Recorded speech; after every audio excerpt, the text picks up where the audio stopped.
Welcome to the show with a super duper good morning. मैं हूँ सलमा कौसर। अस्सलाम वालेकुम, गुड मॉर्निंग।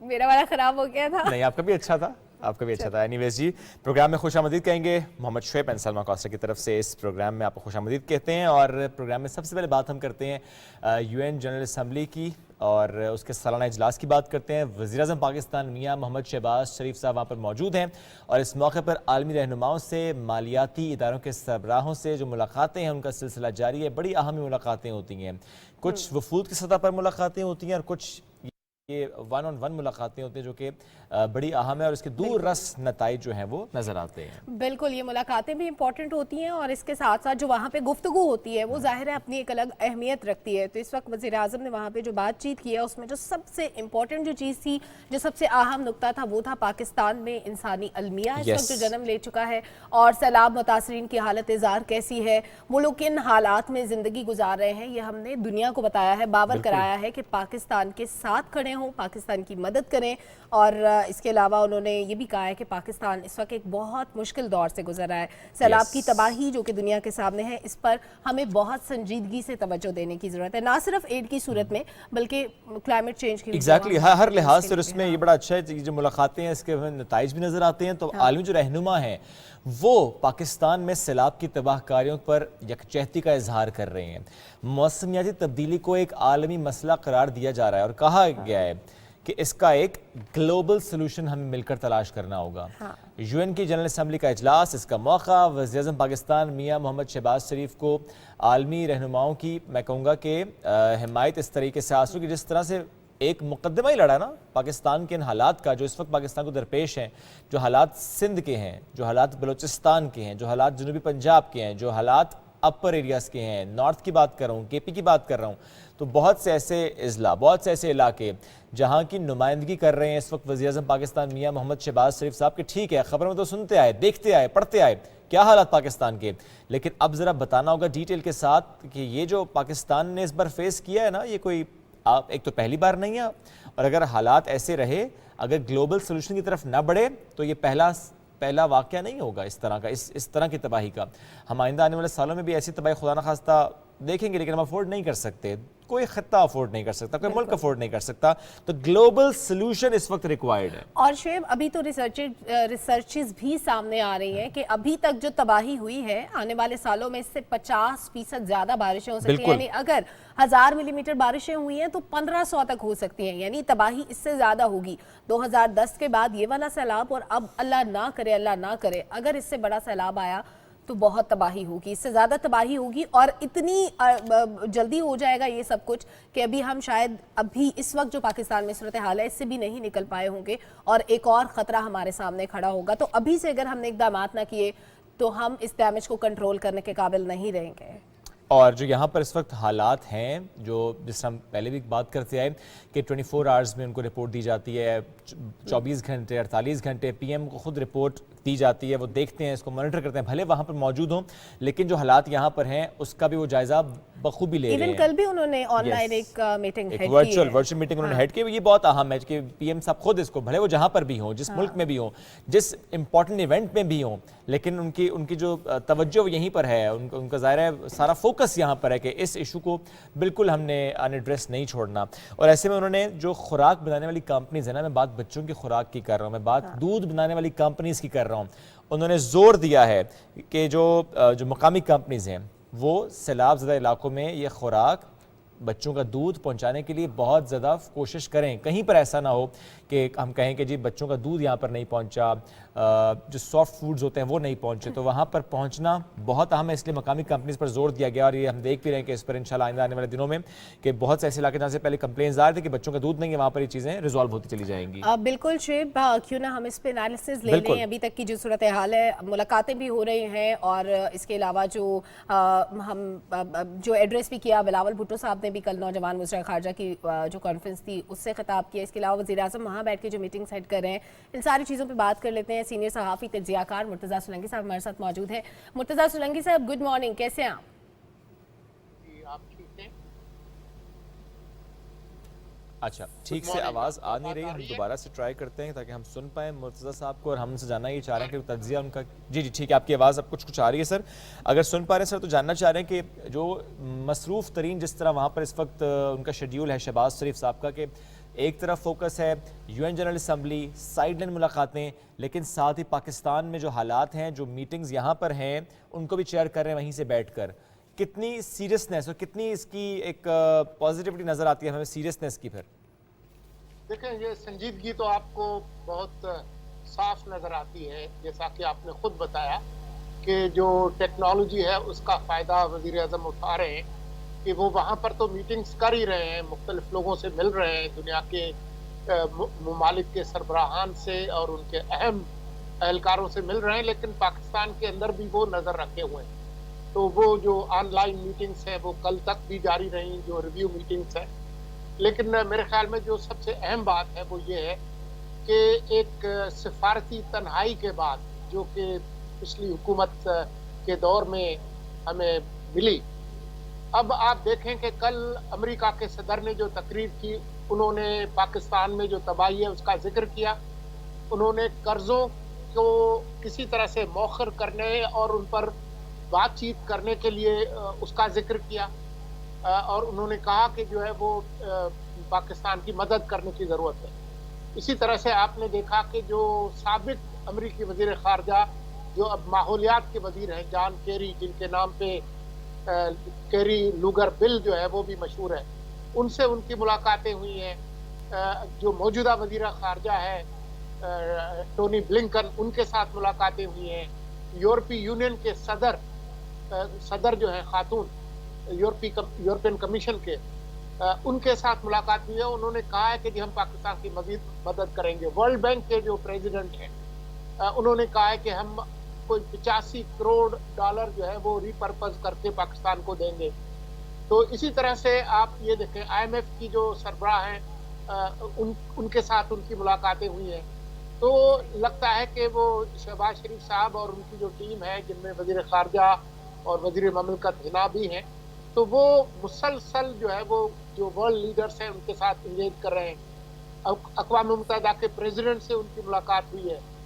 तो मेरे ख्याल में ये जो माहौलियाती तब्दीली का जो पाकिस्तान पे एक तबाही आई है, उसका जिस भरपूर तरीके से इजहार आप समझ सकते हैं कि इस मौजूदा काबीना के मेंबर्स ने किया है।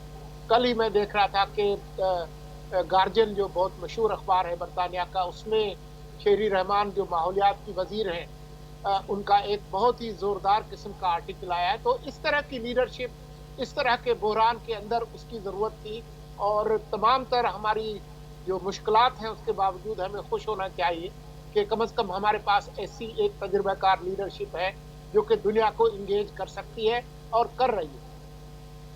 अच्छा मुर्तज़ा सुलंगी साहब, अभी तक सारे पॉजिटिव इंडिकेटर्स तो हमारे सामने आ रहे हैं, लेकिन एक ऐसी बात जिसमें मैं चाहूँगी कि आप ज़रूर डिटेल में आप अपना एनालिसिस दें कि खालिस्तान रेफरेंडम के लिए तो हमें दुनिया भर में आवाज़ भी उठती हुई नज़र आती है और भारत उसकी किसी कोशिश को रोक भी नहीं सका जो कनाडा में हो रहा है, लेकिन कश्मीर रेफरेंडम पे कोई ध्यान नहीं देता।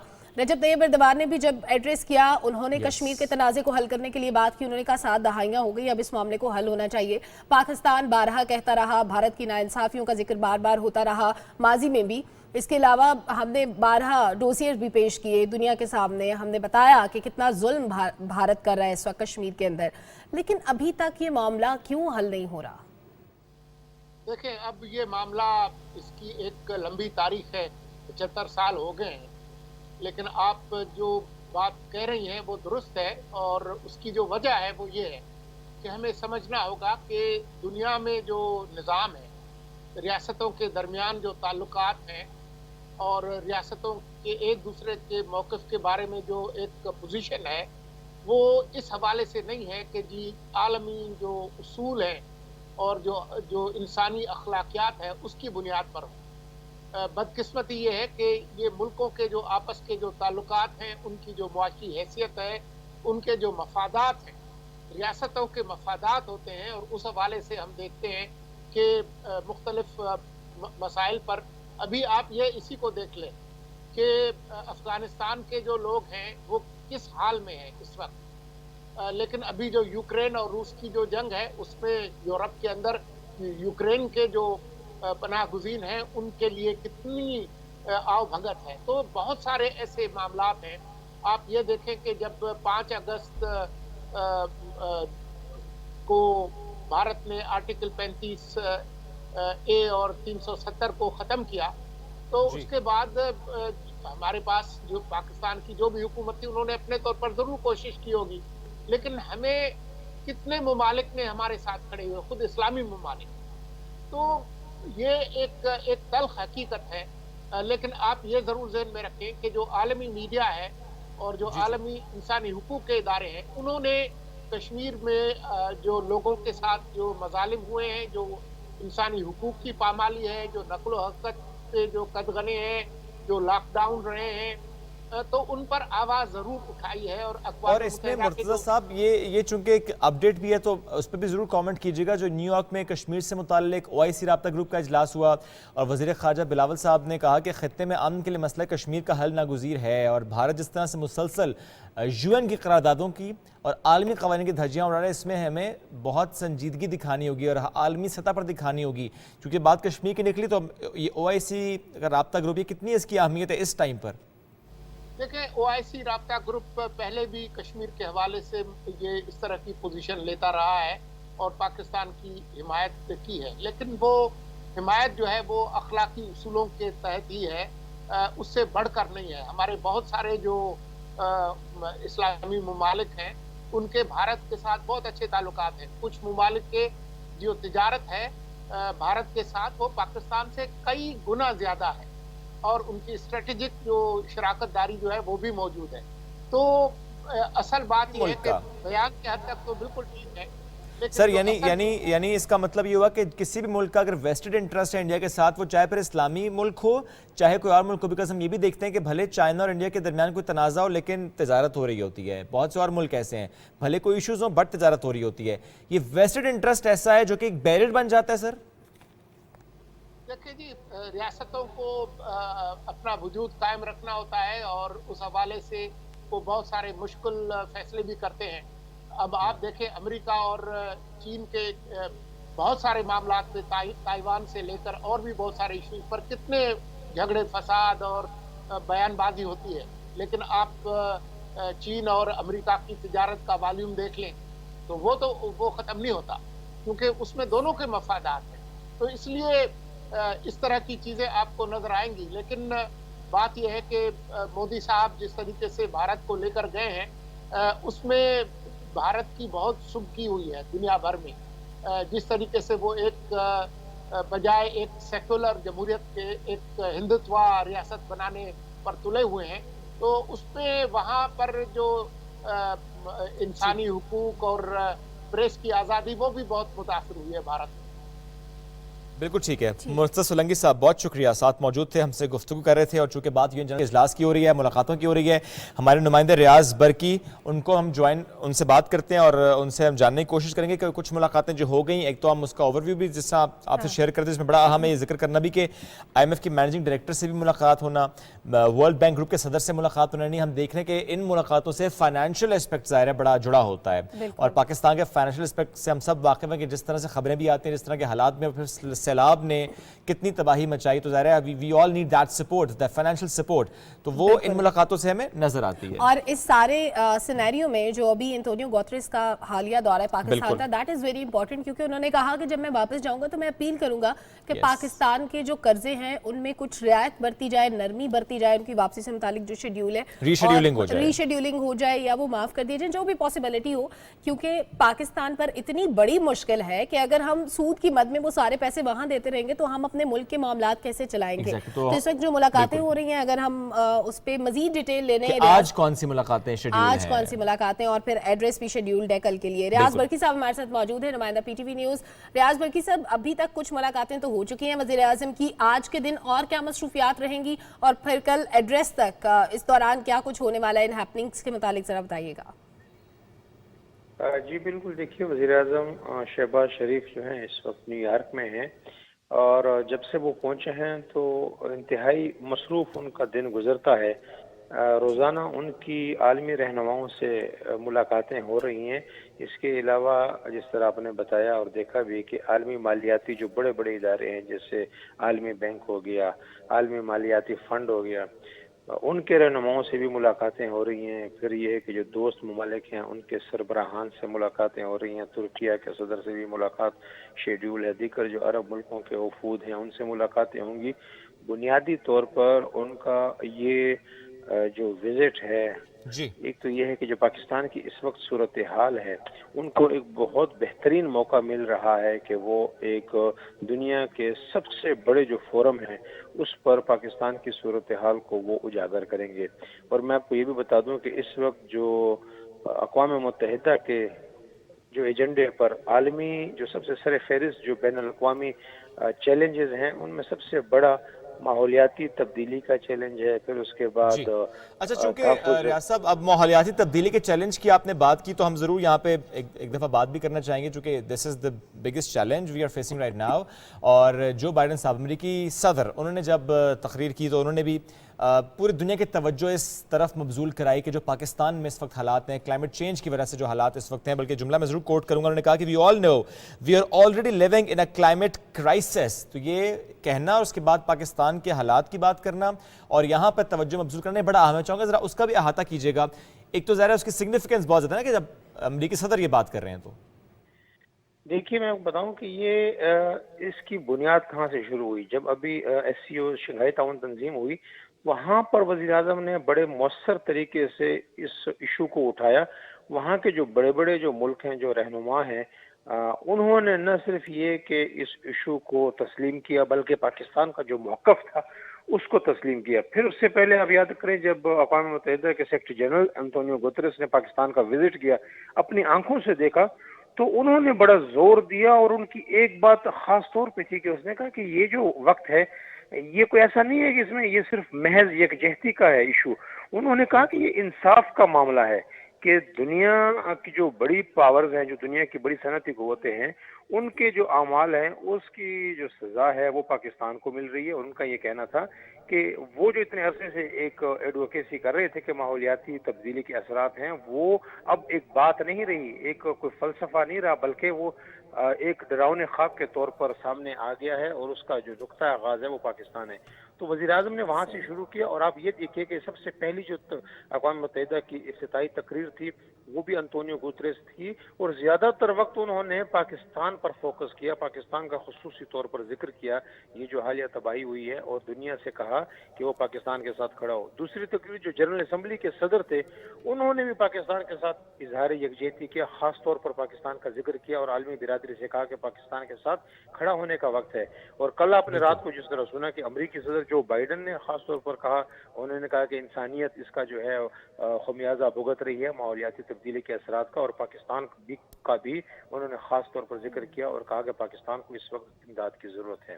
جی ٹھیک ہے ریاض برکی، بہت شکریہ ساتھ موجود تھے، اور یہ جو اس سے پہلے ہم گفتگو بھی کریں اور ظاہر تھوڑی بات آپ نے بھی کی کہ امریکی صدر کی طرف سے یہ بات کرنا، اور امریکہ کی اگر ہم بات کریں تو اب تک $53 ملین پاکستان کی امداد امریکہ سے آ چکی ہے۔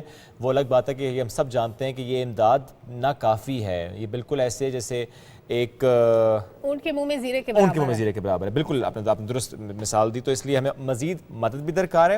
اور یہ بڑی اچھی بات انہوں نے کی جو بائیڈن صاحب نے، انہوں نے کہا کہ ہم تمام نیشنز کے ساتھ مل کر چلنے کو تیار ہیں اس ایشو کو سالو کرنے کے لیے، بھلے وہ ہمارا کوئی کمپیٹیٹر ہی کیوں نہ ہو، ہم پھر بھی چلنے کو کام کرنے کو تیار ہیں۔ تو ایک نیا میں کہوں گا کہ ورلڈ آرڈر سیٹ ہو سکتا ہے اگر ہم اس مسئلے کو، یعنی گلوبل چیلنج کو یہ سمجھتے ہوئے کہ together we can do much better, ہم اکٹھے چلیں گے تو چیزیں بہتری کی طرف ویسے بھی جائیں گی، ایشوز ویسے ریزالو ہوتے چلے جائیں گے۔ بالکل ایشوز ریزالو ہوتے چلے جائیں گے۔ بہت سی باتیں کرنے کو شعیب، لیکن ہم بار بار فلڈ افیکٹڈ ایریاز کی بات کرتے ہیں جہاں پر سیلاب نے تباہی مچائی ہے۔ اچھا دیکھیں، کہنے میں، سننے میں، دیکھنے میں فرق ہوتا ہے۔ جب ایک شخص جس پہ گزری ہے جب وہ اپنا دکھ بتاتا ہے نا، تو وہ سننے والے پہ وہ کچھ اور امپیکٹ رکھتا ہے، اس کے اثرات کچھ اور ہوتے ہیں۔ تو ہمارے پاس ایک آپ بیتی موجود ہے، اگر ہم وہ اپنے ویئرز کو دکھا دیں۔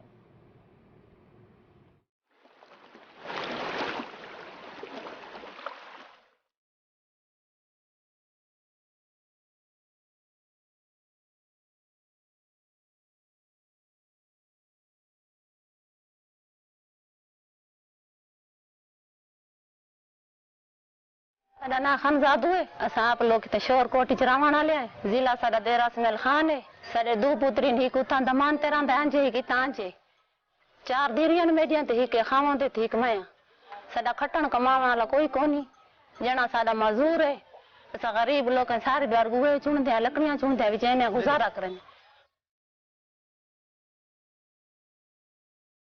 सिलाब है शाम कोल पिछू कुफ्ता कोल पहले असा निकले असा वहते बच्चा को बुला के ढाते पौधे उतने शा घुमले ने बड़े उता ने बड़े उता रात की थी से हुआ रात सारे घर पानी ढह गई है भला खजे ले सको रास्ता नहीं मिलदा इंते आमण दा केरे हालात च आए पानिया दे विच इता आए सारे घर भरे खड़े हैं सारे अधे अधे कोठे ते खड़े सामान विच पूरे पाया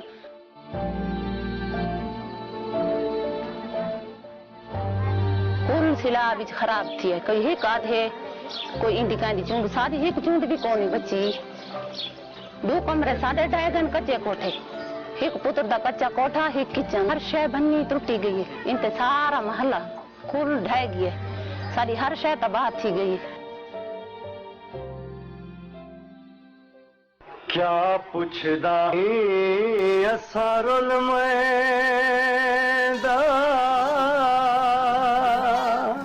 क्या पुछदी हाल किथा जेरे सादी सोधी आना देहन सादी जिंदगी दे भईवाल किथा हौसला नहीं हारा असा मशक्कत करेंदे पे असा अपना वाला दोबारा घर बने सी असा लगे पे अपनी मजदूरी पे असा मशक्कत करेंदे पे तो सा मदद करे सो अल्लाह देसी तो साडी मदद ना अल्लाह सब देसी असा बात थी वेसो धनवाल किथा साकू जाजर नत दरिया चंदे पानी अपना रास्ता खुद बनाता है, नहीं देखता रास्ते में क्या आया और क्या कुछ बहा कर ले गया। वो खातून जब अपना अहवाल बता रही थी तो मेरे जहन में एक शेर आया, जो हम पे गुजरे थे रंज सारे, जो खुद पे गुजरी तो लोग समझे। जिसके साथ बीत जाए ना वही समझ सकता है कि उसकी तकलीफ़ क्या है। अच्छा, ये जो पूरी हमने छोटी सी डॉक्यूमेंट्री देखी, अगर हम इसके प्रोड्यूसर से बात कर लें कि उन्होंने क्यों इसी स्टोरी को पिक किया, बल्कि इस कहानी तक पहुंचे कैसे पहुंचे, तो प्रोड्यूसर हसन हमें ज्वाइन कर चुके हैं। अस्सलाम वालेकुम, गुड मॉर्निंग। हसन, आपको आवाज़ आ रही है? जी जी आ रही है मुझे आवाज़। Great Hasan, thank you so much PTV home के लिए आपने ये डॉक्यूमेंट्री बनाई है। वी जस्ट थॉट कि हम इसे शेयर भी करें, क्योंकि ज़ाहिर है जैसा सलमान ने भी कहा ना कि जिस पर गुजरती है वो जानता है। और हम ये ज़रूर इसमें ऐड करते हैं कि जो वहाँ पर गया है, वो चाहे एड देने गया है, वो चाहे कवर करने गया है, वो चाहे वहाँ विजिट करने गया है, उसने जो वहाँ से चीज़ें फील किया वो यहाँ स्टूडियो में बैठ के या टीवी देख कर भी हम वो फील नहीं कर सकते जो वहाँ जाकर आप फील करते हैं। तो पहला तो बुनियादी सवाल यही कि आप वहाँ तक पहुँचे कैसे, इस कहानी तक पहुँचना कितना चैलेंजिंग था?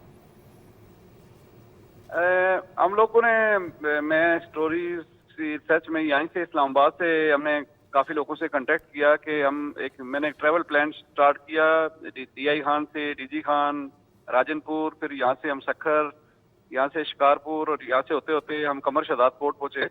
तो हमने ये इस दफ़ा सोचा कि क्योंकि न्यूज़ रिपोर्टिंग तो काफ़ी सारी होती है, लेकिन जो एक इसका एंगल है, ह्यूमन एंगल है, जो इंसानी अलमिया है, जो लोगों की छोटी छोटी जो स्टोरीज हैं, जिन लोगों की तबाही हुई है, तो अगर इंडिविजुअल स्टोरीज को लिया जाए तो उससे ज्यादा थोड़ा एक तो इम्पैक्ट क्रिएट होगा और लोगों को एग्जैक्ट पता लगेगा कि क्या क्या क्या हो चुका है यहाँ पे। तो इस वजह से हमने फिर इस तरह की ये ज़ाहिर है एक ऐसी कोशिश है कि आप सेंसिटाइजेशन कर रहे हैं और ये बहुत अहम है। लेकिन मैं अब ये भी जानना चाहूँगा, एक जुमला था उस खातून ने जिस तरह अदा किया कि एक उम्मीद बहरहाल है, घर फिर से बसाएंगे, आशियाना फिर से होगा।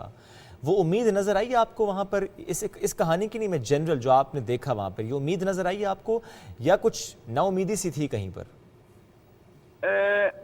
देखें, बात ये है कि उम्मीद तो है, लोग आस्ता आस्ता जो जहाँ पानी उतर गया है वहाँ अपना अपना चीजें निकाल रहे हैं, घर थोड़ा थोड़ा जो कंस्ट्रक्शन वो कर सकते हैं वो कर रहे हैं साथ साथ। तो एक उम्मीद है, उसके साथ साथ یہ بھی ایک امید یہ ہے کہ وہاں تک لوگ پہنچ گئے ہیں, ان تک امداد پہنچ گئی ہے, ان تک بیسک جو چیزیں پہنچ گئی ہیں, تو اب لوگ تھوڑے سے مطمئن ہیں. یعنی جو پہلا فیس ہے وہ گزر گیا ہے, جو ڈسٹرکشن والا. اب ریکنسٹرکشن کا لوگ سوچ رہے ہیں, ری ہیبلیٹیشن کا سوچ رہے ہیں. تو یہ ایک پازیٹیوٹی ہے اس میں سے کہ اس میں ملبے سے اپنا چیزیں دوبارہ ریکور کر رہے ہیں اور آہستہ آہستہ وہ بحالی کی طرف جا رہے ہیں. صحیح. حسن, آپ نے بہت خوبصورت منظر کشی کی ہے اس درد کی, اس تکلیف کی. اس کو لفظوں میں بیان کرنا مشکل ہے, شاید اس تکلیف کو ہم فیل نہیں کر سکتے. بہت شکریہ آپ کا, بہت خوبصورت کام آپ کا جو دنیا دیکھ بھی رہی ہے, اور لوگوں کو دکھانا بہت ضروری تھا, کیونکہ آپ نے بالکل درست کہا شعیب کہ ہم اسٹوڈیو میں بیٹھ کے اس پین کو فیل نہیں کر سکتے جو اس وقت وہاں پر لوگ جس کو برداشت کریں. اور جو چھوٹا بچہ اس میں ایک نظر آ رہا تھا, اس کی آنکھوں میں جتنے سوال تھے, دیکھنے والے کو مار دیتے ہیں وہ سوال. مطلب آپ ان بچوں کو فیس نہیں کر سکتے کہ وہ جب آپ کی طرف دیکھتے ہیں تو وہ سوچتے ہیں کہ ہمارا مستقبل کیا ہے, ہمارے پاس کوئی جواب نہیں ہے ان کے سوالوں کا. ایگزیکٹلی. اور سلمہ, ہر شخص کی جب ہم کہتے ہیں نا ذمہ داری ہے کہ اس وقت سپورٹ ایکسٹینڈ کرے, وہ چاہے فائنینشیل سپورٹ ہو, چاہے ایموشنل سپورٹ ہو, وہ چاہے کسی بھی قسم کی سپورٹ ہو. فار ایگزامپل, آپ نے کل بھی سلمہ نے ذکر کیا, مفتی مینک کا بھی آپ نے ذکر کیا, انجینئر جولی کا بھی ذکر کیا, ایسے بہت سے اور انفلوئنسرز بھی, جس طرح وہ پاکستان آئے, جس طرح ہم دیکھتے ہیں کہ دیگر ملکوں سے وفد بھی آتے ہیں, یہاں وزٹ کرتے ہیں, پھر وہ چیزیں زیادہ آگے تک جاتی ہیں, زیادہ لوگ جان پاتے ہیں, پوری دنیا جان پاتے ہیں کہ حالات کیا ہیں. تو سیلاب متاثرین کے لیے پاکستان جو آئی ہیں, انجینئر جولی ان کی بات کرتے ہیں, جنہوں نے national flood response coordination centre کا کل وزٹ کیا. انجینئر جولی نے سیلاب کی تباہ کاریوں پر دنیا کی توجہ مرکوز کرانے کا جو عزم ہے اس کا اظہار کیا, اور کہا کہ عالمی برادری سے پاکستانی سیلاب متاثرین کی مدد کے لیے ہم ڈو مور کا مطالبہ کرتے ہیں. انجلینا کہہ رہی ہے پوری دنیا سے do more for Pakistan. Exactly. ان کا کہنا اہمیت اس لیے بھی رکھتا ہے, کل بھی جیسے میں نے کہا کہ ان کی ایک فین فالوئنگ ہے, دنیا ان کو جانتی ہے, پہچانتی ہے, ان کا کہنا اپنی ایک امپورٹنس رکھتا ہے. اور پھر امریکہ کی ٹرم امریکہ کے لیے استعمال کرنا اور پوری دنیا کے لیے استعمال کرنا, that is important to do more for Pakistan. اور انہوں نے سلمان دادو کا بھی وزٹ کیا تھا, اور سیلاب متاثرین سے ان کی ملاقات بھی ہوئی تھی, اور ان سے ان کی مشکلات کے بارے میں انہوں نے جانا, اور انہوں نے متاثرین کو جو امداد اس کی فراہمی کو یقین دلایا کہ آپ تک امداد پہنچے گی. ظاہر جتنی پہنچے وہ کم ہے, لیکن انہوں نے کہا اس مشکل گھڑی میں ان کا ہم بھرپور ساتھ دیں گے, پوری دنیا ساتھ دے گی. اور صوبائی حکام اور UNHCR کے جو نمائندے ان کے ساتھ موجود تھے, اور سیلاب سے ہونے والی جو تباہی ہے, جو امدادی سرگرمی ہے, اس سے متعلق ان کو بریف بھی کیا گیا. دورے کا مقصد اب سب جانتے ہیں, جو سیلاب سے متاثر علاقے ہیں وہاں پر جو تباہی ہوئی ہے اس کے بارے میں آگاہی دے رہی ہیں. وہ پوری دنیا کو, بین الاقوامی برادری کی توجہ مرکوز کروا رہی ہیں اسلام آباد یعنی پاکستان کی طرف. اور انجلینا بھی پاکستان آئی ہیں, مفتی صاحب کا بھی آپ نے ذکر کیا, لیکن پاکستان کے اندر جو ہمارے سٹارز ہیں وہ بھی بڑا دن رات ایک کر رہے ہیں, محنت کر رہے ہیں, کام کر رہے ہیں ان لوگوں کے لیے جو سیلاب سے متاثرہ علاقے ہیں, جن کے گھر چلے گئے, جن کے پاس مال مویشی نہیں رہے. تو احسن خان, حدیقہ کیانی, وہ لوگ ہیں جن کا کام میں نے خود دیکھا کہ وہ لوگ بیچارے دن رات لگے ہوئے اسی کام میں کہ وہ محنت کر رہے ہیں. بالکل بالکل ایسے ہی ہے. چونکہ انجینئر جولی کی بات کی تو ہمارے پاس ان کی کچھ گفتگو کا حصہ بھی ہے, سنا لیتے ہیں, وہ سنوا دیتے ہیں ناظرین کو. I am absolutely with you in pushing the international community to do more. I feel like we say that often. We speak of aid appeals and relief and support, but this is something very, very different. I think this is a real wake-up call to the world about where we are at. That climate change is not only real and it's not only coming, it's very much here. And even as somebody who's been a part of humanitarian aid for years, we often look at a crisis and we think of how to solve it, what we can do, what to rebuild, or how to help the children, or food. And now we're in a situation like this where it is, the needs are so great, and truly every effort is either a life or death for so many people. I've been speaking to people and thinking if enough aid doesn't come, they won't be here in the next few weeks. They won't make it. چلیں جی بڑھتے ہیں آگے, کچھ اور خبریں ہیں. ہر خبر یوں لگتا ہے جیسے سلمہ سیلاب سے جڑی ہے. کھیل کے میدان کو دیکھیں تو بھی لگتا ہے کہ سیلاب سے جڑی ہے. جیسے پاکستان اور انگلینڈ کا میچ, سیریز کا پہلا میچ, 1.30 کروڑ کی جو گیٹ منی اکٹھی ہوئی ہے, یہ تمام رقم prime minister flood relief fund میں جمع کروائی جائے گی. اور PCB نے یہ اعلان کیا, پہلے بھی اعلان کیا تھا کہ پاکستان اور انگلینڈ کے درمیان جو پہلا میچ ہے اس کی جو گیٹ منی ہے اس کو سیلاب سے متاثرہ جو علاقے ہیں وہاں پر خرچ کیا جائے گا, اور اس کے لیے prime minister flood relief fund में उसको जमा कराया जाएगा। चेयरमैन पीसीबी रमीज़ राजा साहब ने कहा था कि क्रिकेट ने एक मरतबा फिर पूरी कौम को मुत्तहिद किया है और इस अजीम मकसद में हिस्सा डालने पर तमाम शायकीन क्रिकेट के मशकूर हैं। और हम ज़रूर कहेंगे उन तमाम शायकीन के लिए ये जुमला कि thank you very much, because कल हाउस फुल था और ये बड़ी अच्छी बात है कि वो एक तो मैच देखने के लिए, दूसरा आप देखेंगे वो सारी जो रकम है वो जा रही है फ्लड रिलीफ।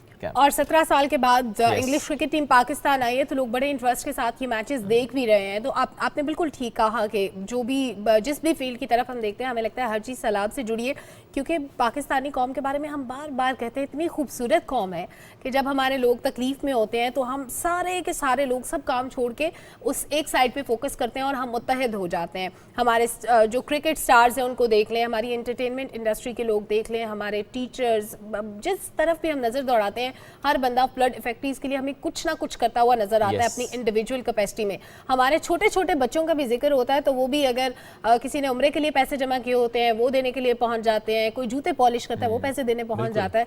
तो यही खूबसूरती है पाकिस्तानी कौम की। अब चूंकि खेल की बात हो रही है तो आज हमारा एक टॉपिक भी है और खेल से ही जुड़ा है, खिलाड़ियों के नफ्सियाती मसाइल की आज हम थोड़ी सी बात करेंगे। खिलाड़ियों के भी कोई नफ्सियाती मसाइल? ये तो मेरा भी सवाल है, क्योंकि जनरली हम कहना किसी का नफ्सियाती मसला कहते हैं जब खेल कूद में दिल लगाएं, आप मोबाइल फोन से निकले। अच्छा, नफ्सियाती मसले को वैसे इस बात से भी जोड़ा जाता है कि जैसे ही नफ्सियात का लफ्ज आता है हम कहते हैं ये पागल है। भाई पागल नहीं होते, नफ्सियात का मतलब इससे होता है, जहन से होता है। अच्छा, मैं तो यार घर में लफ्ज कह भी नहीं सकता, मेरा बेटा फौरन कहता है बाबा पागल इज अ बैड वर्ड, तो मैं तो नहीं कह सकता घर में पागल वर्ड हम घर में इस्तेमाल कर ही नहीं सकते। मजाक में किसी को तो फौरन कहेगा बाबा पागल इज अ बैड वर्ड। आप उसका अल्टरनेट सोच रहे हैं, नफ्सियाती हो गया है, नफ्सियाती मरीज हो गया है। जो सवाल कर रहे हैं ना बाबा ये नफ्सियाती क्या होता है, मैंने नफ्सियाती हो जाना उसके सवालों के बाद।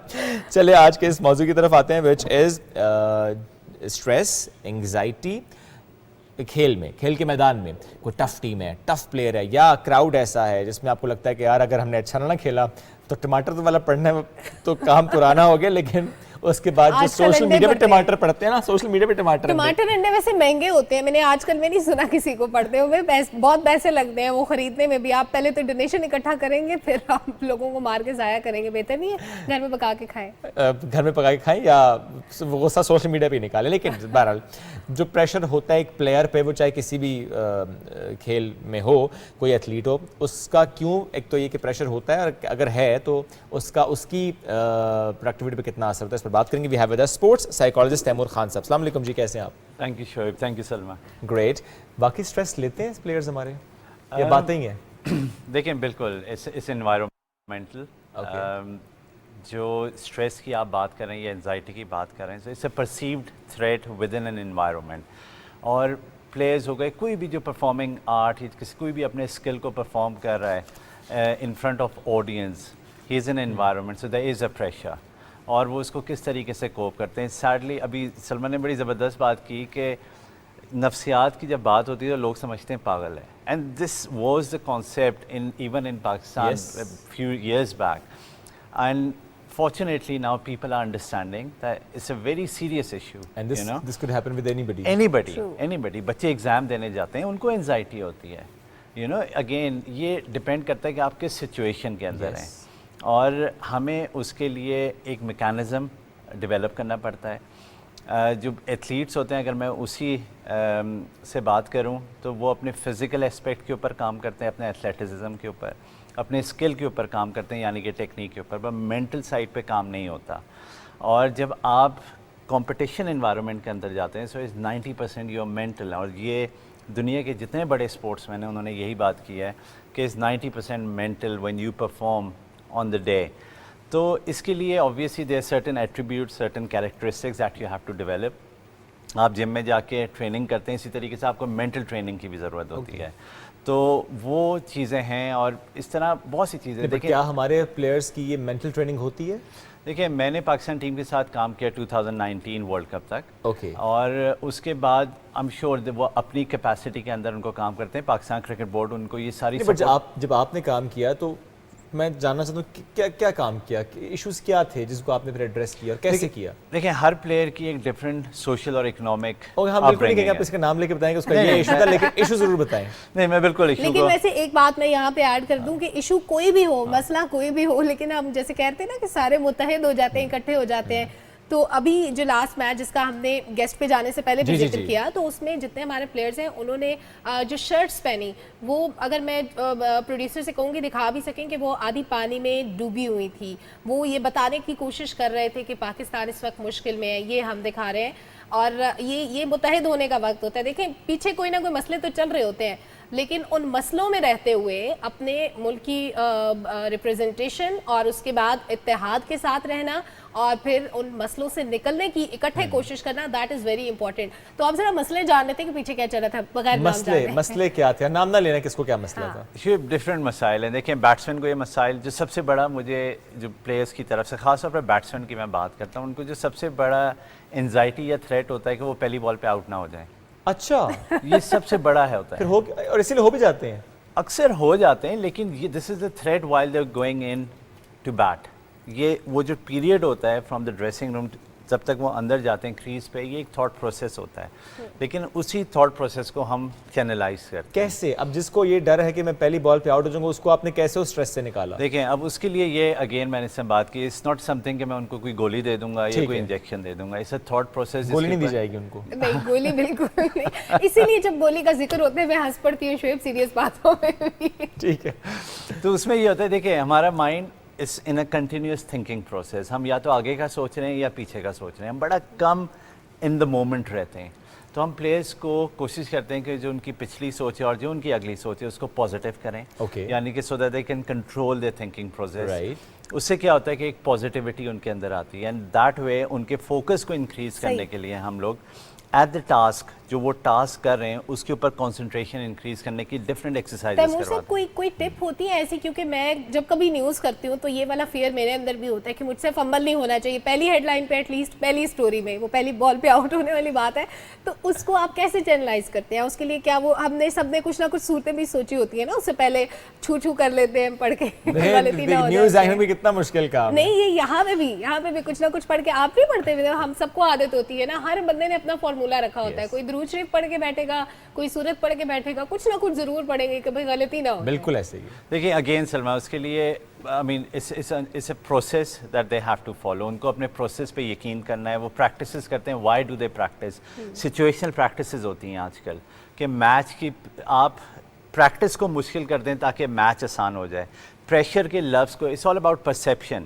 ہم پرسیپشن پہ بہت زیادہ کام کرتے ہیں. پریشر کے لفظ کو ہم اس کو چینج کر دیتے ہیں کہ ایک چیز کو وہ پریشر دیکھ رہے ہیں اسی کو وہ ایکسائٹمنٹ دیکھ لیں، کیونکہ جو سینسیشنز ہوتے ہیں باڈی میں ان اے پریشر سچویشن اور in an excitement situation are similar, but it's how you perceive things. تو یہ چیزیں ان کو ایجوکیٹ کرنی پڑتی ہیں. ان کو بتانا پڑتا ہے کہ ان کا ذہن کس طرح کام کرتا ہے. It's more about education, giving them awareness and let them in take. کیونکہ جس طرح میں نے آپ سے کہا کہ even in a team environment ہر پلیئر کی ڈفرینٹ سوشل اور اکنامک اپ برنگنگ ہے، and we have to respect that. You can't take them as a team. آپ نے ان کو ایز این انڈیویجول لینا ہے. اوکے، کوئی کلیکٹیو ٹریننگ نہیں ہوگی؟ کلیکٹیو ٹریننگ کم ہوتی ہے، کیونکہ میں نے مکی آرتھر کے ساتھ کام کیا. اس میں مکی آرتھر ہیڈ کوچ تھے پاکستان ٹیم کے، اور میں بھی، اور ہم دونوں نے یہ ہمارا ان کے تو کوئی ایشوز نہیں تھے. ان کے سب سے زیادہ تھے. ان کے سب سے زیادہ ایشوز تھے. بات نکل ہی پڑی ہے. دیکھیں سب سے زیادہ یہ بڑی امپورٹنٹ بات ہے، کوچ ایتھلیٹ ریلیشن شپ سب سے زیادہ افیکٹ کرتا ہے ایتھلیٹ کی پرفارمنس کے اوپر. اگر کوچ اور ایتھلیٹ کے اندر ریلیشن شپ اچھا نہیں ہوگا، آپ نے دیکھا ہوگا اکثر دنیا بھر میں یہ ہوتا ہے، فٹ بال کے اندر ہوتا ہے، کرکٹ میں ہوتا ہے کہ پلیئرز کوچ کے ساتھ خوش نہیں ہیں. اس سے ہوتا ہے کہ ٹیم کی پرفارمنس افیکٹ ہونا شروع ہو جاتی ہے. سو اس میں اگین ڈفرینٹ میجرز ہوتے ہیں جو ہم اپلائی کرتے ہیں، جس میں پلیئرز اپنا انپٹ دیتے ہیں، کوچ اپنا انپٹ دیتا ہے. اس کو انانیمس رکھا جاتا ہے، پلیئرز کے نام نہیں بتائے جاتے، اور پھر بریفنگ دی جاتی ہے. سو سائیکالوجسٹ ایز اے برج کام کرتا ہے ان کے تعلقات کو اچھا کرنے کے. ویسے اس وقت ہیڈ کوچ کو کیا ایشوز تھے؟ آئی مین ٹیم کے ساتھ ایشوز تھے؟ بائسز ہوتے ہیں شعیب، ہر جگہ پہ ہوتے ہیں. کسی کو کوئی پرسنل لائکنگ ہوتی ہے، کسی کی پرسنل لائکنگ نہیں ہوتی. کوئی پلیئر کے ورک ایتھک سے خوش نہیں ہوتا. ہی وانٹ ہم ٹو ڈو مور. اوکے، ٹھیک ہے. So it's all professional, it's all in the بالکل بالکل پروفیشنل ہے. It's all in the best interest of the player. Coach کا جو ٹرینر ہوتا ہے وہ سب کے ساتھ انڈیویجول میٹنگ کرتے ہیں، اور جو برج کا رول ہوتا ہے وہ پھر کلیکٹیولی پلے کر رہا ہوتا ہے، کیونکہ جب ایڈریس کر رہے ہوتے ہیں تو سب لوگ بیٹھے ہوتے ہیں نام لیے بغیر ان کو ان ایشوز کو ایڈریس کیا. بالکل سلما، اس میں یہ ہوتا ہے کہ آپ کلیکٹیولی کامن گراؤنڈ فائنڈ کر لیتے ہیں. جب آپ انڈیویجولی سب سے بات کر رہے ہوتے ہیں تو آپ کو پتہ لگ جاتا ہے کہ ہر ایک کے اندر یہ ایک کامن کنسرن ہے. تو that can be address as a group. Otherwise हर एक का बड़ा सीक्रेटली, क्योंकि देखें हमारे मुल्क के अंदर साइकोलॉजिस्ट के साथ काम करने के लिए प्लेयर को सबसे पहले साइकोलॉजिस्ट पे ट्रस्ट करना है, क्योंकि अगर मेरा और एक प्लेयर का ट्रस्ट डेवलप नहीं होगा वो मेरे सामने खुलेगा नहीं, अपनी प्रॉब्लम्स नहीं बताएगा. So it takes time, it's a process. जब वो खुल जाते हैं आप आइडेंटिफाई कर लेते हैं, बनने में टाइम लगता है. Exactly. So I was lucky enough के I developed some good relationship even before joining the Pakistan team. मैं कुछ प्लेयर्स के साथ इंडिविजुअल कैपेसिटी में काम कर रहा था.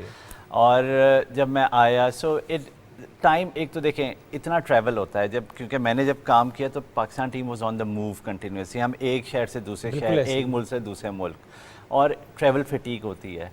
How do you manage that? और ज़रा उस ट्रैवल फटीग के अलावा आपके पर्सनल रिलेशंस भी समटाइम्स मुतासर होते हैं, आपकी पर्सनल लाइफ मुतासर होती है, ऐसे इश्यूज भी देखे? बिल्कुल होती है. देखें अब ज़्यादातर लड़के शादीशुदा होते हैं, उनकी वाइफ्स उनके साथ ट्रैवल कर रही होती हैं, तो सलमा बेहतर बता सकती हैं, उसमें बड़ी प्रॉब्लम्स आती हैं. शोएब भी बेहतर बता सकते हैं. ये मेरी नहीं, ये ज़्यादा अच्छा बता सकते हैं. सलमा तो भी, सलमा इज थिंकिंग स्टिल. अच्छा सर, एक और चीज़ कि हम ये सुनते देखते आए अभी तक कि कहा जाता है फिजिकल एक्सर्शन के बाद आपकी जो मेंटल एंजाइटी होती है वो कम हो जाती है. आपको समटाइम्स स्ट्रेस के लिए भी एक्सरसाइजेज रिकमेंड की जाती हैं ताकि आपका जो मेंटल प्रेशर है वो कम हो. एक प्लेयर की ज़िंदगी में हमें तो लगता है खेलकूद में लगे रहते हैं, इनके पास तो परेशान होने का वक्त ही नहीं होता, इनको तो किसी चीज़ का प्रेशर नहीं होता. तो इतनी ज़्यादा फिजिकल एक्सर्शन के बाद जब वो ट्रेनिंग्स भी कर लेते हैं, जब वो एक्सरसाइजेज भी कर लेते हैं, तो क्या फिर भी ये प्रेशर बरकरार रहता है जिसका आप जिक्र कर रहे हैं? देखिए प्रेशर अगेन सिचुएशनल होता है. इट्स नॉट कि ये 24 घंटे प्रेशर में रहते हैं. Pakistan India game is a big game. Before that game pressure किसी और लेवल पे होता है प्लेयर्स का, और समटाइम्स वो आप मैनेज भी नहीं कर पाते हैं, ठीक है, और लेकिन आप उसे कंट्रोल करने की कोशिश करते हैं. और जहाँ तक बात है इनके कॉन्फिडेंस लेवल को मैनेज करने की, अब उसके लिए डिफरेंट, मैं आपके प्रोग्राम में 3 चीज़ें एक एग्जांपल मैं आपको दे देता हूँ.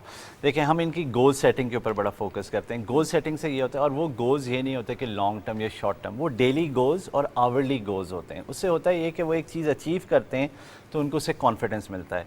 तो हम वो चीज़ें करते हैं कि उनको सेंस ऑफ अचीवमेंट देते हैं. उससे होता है ये कि it's a drop of confidence that goes into them. और उससे क्या होता है कि इवेंचुअली जब वो इस चीज़ की प्रैक्टिस करते रहते हैं, उनमें क्या होता है कि वो confidence without even them knowing that उनकी बॉडी लैंग्वेज चेंज होना शुरू हो जाती है. क्योंकि वो अचीव कर रहे हैं उन छोटी छोटी चीज़ों को, तो उनके अंदर सेंस ऑफ अचीवमेंट आ रही है. इसी तरह दूसरी चीज़ ये होती है कि आप प्लेयर्स के साथ जब भी, जैसे ये मैंने सेंस ऑफ अचीवमेंट की बात की है, इसी तरीके से उन लोगों के अंदर मतलब एवरीबडी, हम कॉम्प्लीमेंट की बात करते हैं कि एक दूसरे को कॉम्प्लीमेंट्स दें, एक दूसरे को कॉन्फिडेंस दें. To gain confidence you need to give confidence. This is a very strong exercise. मैं यहाँ पे बैठ के, आप दोनों बड़ा ज़बरदस्त शो कर रहे हैं, थैंक यू, ठीक है ना. अब ये आपके चेहरों पे स्माइल आ गई, I just given you confidence, but I feel more good about it. और ये सिर्फ प्लेयर्स पे इम्प्लीमेंट होती है या बाकी अमली ज़िंदगी में भी? जब आप देखिए आजकल तो मैं आपको बताऊं, मैं काफ़ी कॉर्पोरेट्स में जाके और स्टार्टअप्स हैं उनमें एम्प्लॉइज़ को जाके लेक्चर देता हूं, and I have seen a massive improvement. छोटी छोटी चीज़ है, you know, it's all about perception, it's not rocket science. हम अपने हैबिट्स को चेंज करते हैं, सिर्फ रवैयों को बदलते हैं, अपने अंदर बर्दाश्त लेके आते हैं, एक दूसरे की बात सुनते हैं हम जवाब देने के लिए नहीं, बात समझने के लिए. ये बहुत अहम है कि अक्सर ये होता है कि अच्छा कोई बंदा बात कर रहा है, आप उसे रिस्पॉन्स दे रहे हैं, रिस्पॉन्ड कर रहे हैं उसको, नहीं, be a good listener. Absolutely. Be a good listener, listen to him. ये सबसे हैबिट्स देखें, एक दूसरे के लिए बर्दाश्त, एक दूसरे के लिए, Not only for women.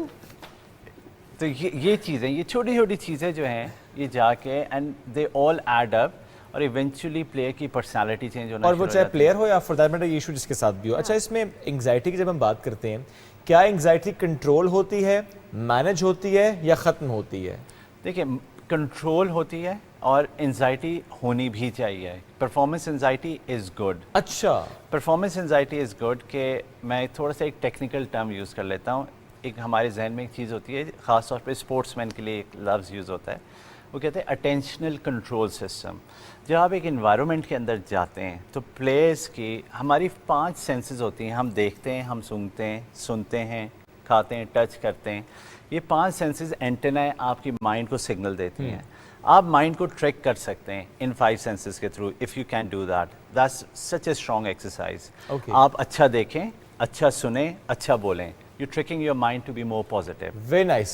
ٹھیک ہے نا. Perfect. یہ 3 چیزیں اگر آپ کریں, آپ اچھا دیکھیں, یہ میری ول ہے, میں اپنے آپ کو ہر جگہ سے پل آؤٹ کر سکتا ہوں جہاں پہ اچھی بات نہیں ہو رہی. Stay away from negativity. That's the bottom line.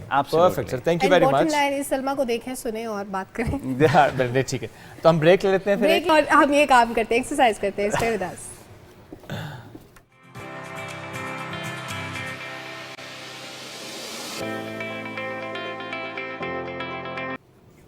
Welcome back. ناظرین, دنیا بدل رہی ہے, جدید دور کے تقاضے بدل رہے ہیں. ہم ایک زمانے میں بات کرتے تھے کہ سب کو تعلیم یافتہ ہونا چاہیے, لیکن موجودہ دور میں سکلز کا ہونا بہت ضروری ہے. آپ کے پاس کوئی نہ کوئی ہنر ہونا چاہیے, اور ہنر کے ساتھ ساتھ اگر آپ کے پاس جو تعلیم ہے, جو سکل ہے, وہ ٹیکنیکل ہے, تو دیٹ از مور گڈ. آپ مزید استفادہ کر سکتے ہیں, آپ مزید مختلف شعبوں میں آپ کے لیے چیزیں موجود ہوتی ہیں کہ آپ کسی بھی ڈائریکشن میں جا سکتے ہیں. تو ہنرمند خواتین ہمارے معاشرے کا ایک اہم حصہ ہیں. وہ ہاتھ سے بہت ساری چیزیں بناتی ہیں, وہ ٹیکنیکل ایجوکیشن میں آج کل بڑا امپورٹنٹ رول پلے کر رہی ہیں. ان ساری چیزوں پہ آج بات کریں گے. ہمارے بہت ہی اچھے اور خاص مہمان, vice chancellor national skills university Islamabad doctor محمد مختار صاحب ہمارے ساتھ اسٹوڈیوز میں موجود ہیں. ویلکم ٹو دا شو. کیسے ہیں سر آپ؟ بہت مہربانی جی, بہت شکریہ. اچھا سر, ہم ٹیکنیکل ایجوکیشن پہ بات کر رہے ہیں, دیٹ از ویری امپورٹنٹ. ہنرمند خواتین کے بارے میں ہم ہمیشہ بات کرتے ہیں. سب سے پہلے تو اگر وہ لوگ جو اس کے بارے میں نہیں جانتے یا جو پہلی دفعہ دیکھ رہے ہیں, ان کے لیے آپ ایک اوور ویو دے دیں کہ نیشنل اسکلز یونیورسٹی کیا کیا سکھاتی ہے. دیکھیں جی, نیشنل اسکل یونیورسٹی اسلام آباد یہ فیڈرل میں بننے والی پہلی ہنرمندی کی یونیورسٹی ہے. اس میں بیسیکلی اس یونیورسٹی کا مقصد یہ ہے کہ آپ کو ایسی سکل سکھائی جائیں کہ آپ کو جب نوکری ملتی ہے تو وہ آپ کا جو امپلائر ہے آپ کو نہ سکھائے جو آنا کوئی چیز کہ اس کو یہ پرابلم نہ ہو. تو اس میں بیسیکلی یہ ہوتا ہے, آپ کو نالج دیا جاتا ہے, آپ کو سکل دی جاتی ہے, اور آپ کو اس میں کمپیٹنسی تینوں چیزیں ہوتی ہیں کہ you are ready to go and work at the place. اور جو لوگ آپ کے پاس آتے ہیں وہ پہلے سے ان کی کوئی بیسک ریکوائرمنٹ ہوتی ہے کہ ان کے پاس اتنی تعلیم ہو, یا کوئی بھی آ سکتا ہے جو پڑھا لکھا نہیں؟ جی, اس میں ڈیفرنٹ پروگرامز ہیں. ہمارے جیسے انڈر گریجویٹ پروگرام ہے تو اس کا تو جیسے HEC کی ریکوائرمنٹ ہے, اس کے تھرو اس کا ایڈمیشن ہوتا ہے. ہمارے ہاں ڈیفرنٹ پروگرام اس وقت چل رہے ہیں. میڈیکل لیب ٹیکنالوجی کا ہے, الیکٹریکل انجینئرنگ ٹیکنالوجی ہے, میکینیکل ہے, سول ہے, انفارمیشن انجینئرنگ ہے.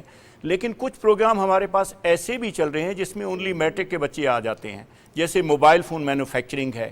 اب وہ 3D گرافک ہم نے وہ شروع تو کیا ہے میٹرک کے بچوں کے لیے. اس میں موسٹلی ہماری آدھی سے زیادہ کلاس وہ بیٹھی ہوئی ہے جو PhD کے ہیں لوگ. تو ان سے میں نے پوچھا بھی صحیح کہ آپ بھائی کس لیے یہ اسکل سیکھنے آ رہے ہیں؟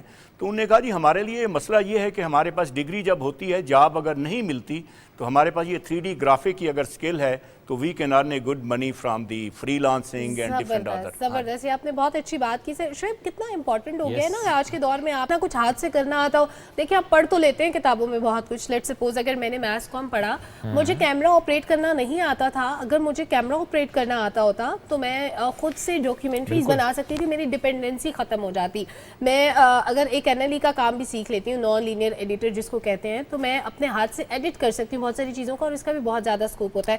تو ہر چیز انڈیویجولی ایک پوری ڈومین رکھتی ہے جس کے اندر آپ اپنے اسکلز کو مزید امپروو کر سکتے ہیں. یہ جو امپروومنٹ ہے نا سلمہ, بہت اہم ہے. لیکن ہم یہ دیکھتے ہیں کہ جنرلی آپ نے کورس کر لیا یا ڈگری لے لی, تو اس کے بعد آپ جب پروفیشنل لائف میں آئے تو پھر آپ اپ گریڈ نہیں کر رہے ہوتے اپنے آپ کو, جو کہ بڑی ہم زیادتی کرتے ہیں آپ کے ساتھ کرتے ہیں.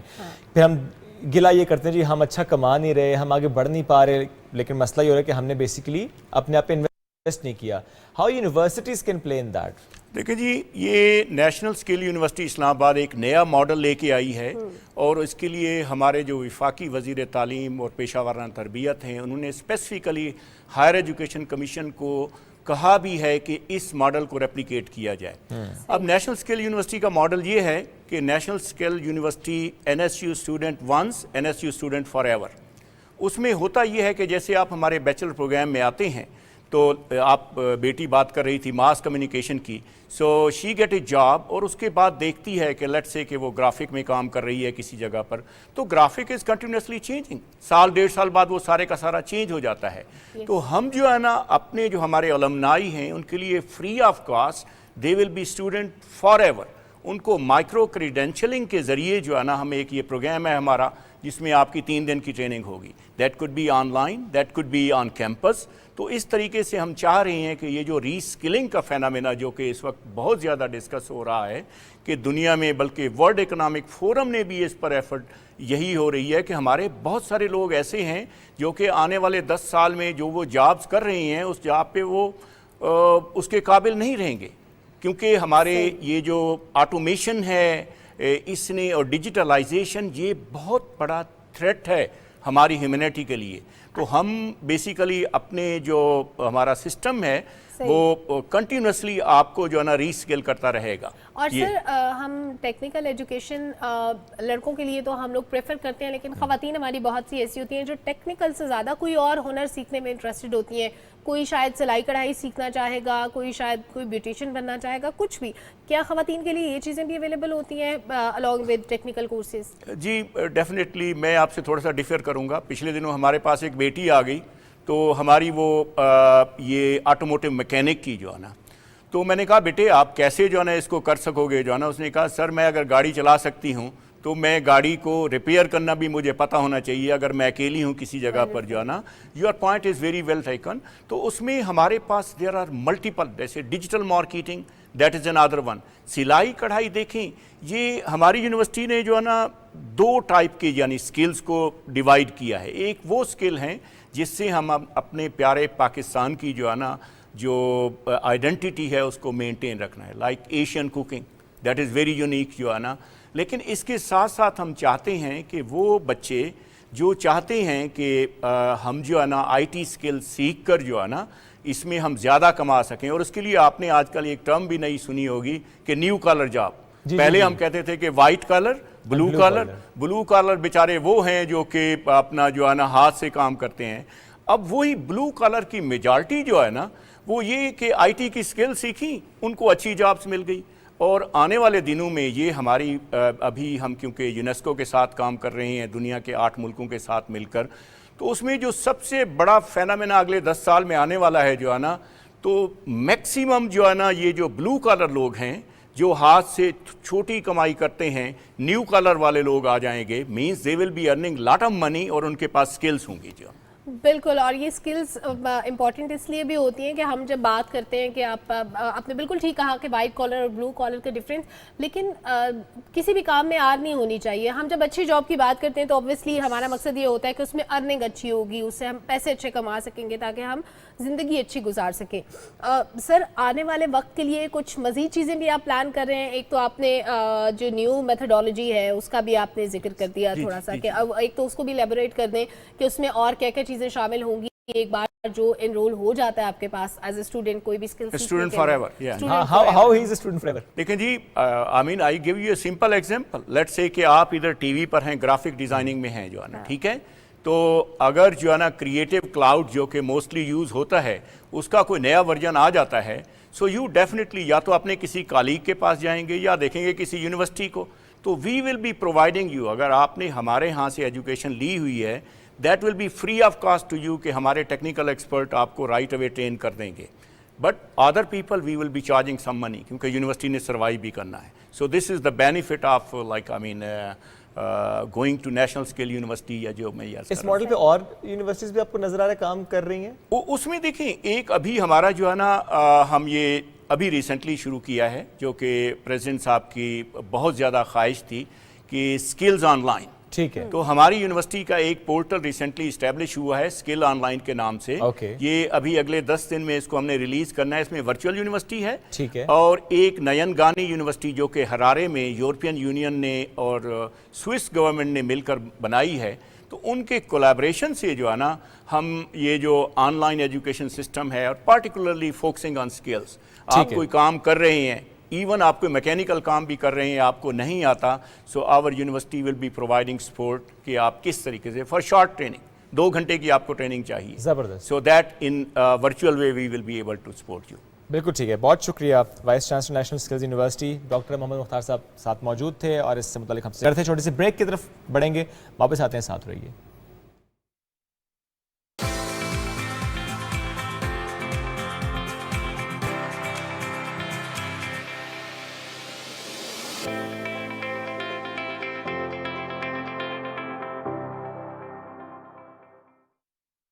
अस्सलाम वालेकुम, मैं हूं मोहम्मद हफीज़। मौजूदा बारिशों के पेश नज़र पूरा पाकिस्तान इस वक्त सैलाब की आफत के अंदर मुब्तला है। बहुत से हमारे पाकिस्तानी भाई बहन इस वक्त मुश्किलात में हैं। मेरी उन तमाम मुखय्यर हजरात से गुजारिश होगी कि वो बाहर निकलें और मदद करें अपने साथियों की जो इस वक्त मुश्किल में हैं। ये वक्त है बाहर निकलने का और एक दूसरे की मदद करने का। So donate generously and help everyone. अभी फंड लिखकर 9999 पर SMS करें और 10 रुपए अतिया करें या अपने अतियात वजीर आजम फ्लड रिलीफ फंड अकाउंट में जमा कराएं। हुकूमत पाकिस्तान।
हमारे अजदाद ने सल्तनत के लिए बहुत सी कुर्बानियां दी हैं। अब ये बर्बाद हो रही है। वक्त आ गया है, वैसा ही हुआ जैसा हम चाहते थे। क्या राज छुपा है इसके अंदर? इनका आखिर मतलब क्या है पाशा? हम दीन इस्लाम के लिए अपनी जान देने को भी तैयार हैं। उस्मानी रियासत को खत्म करने का वक्त आ चुका है। एक आदमी भी नहीं बचना चाहिए। वो हमें कभी शिकस्त नहीं दे सकता। मुश्किल हो रहा है मुझसे, अब सब्र करना। तस्वीर के मुताबिक महमूद पाशा और उस्मान पाशा को फांसी दी जाए। जहाँ हथियार मौजूद है ये उस जगह का नक्शा है। तुम्हें जिसकी तलाश है वो यहाँ पर है। अब्दुल हमीद मेरी नजरों के सामने ढेर हो जाएगा करासू।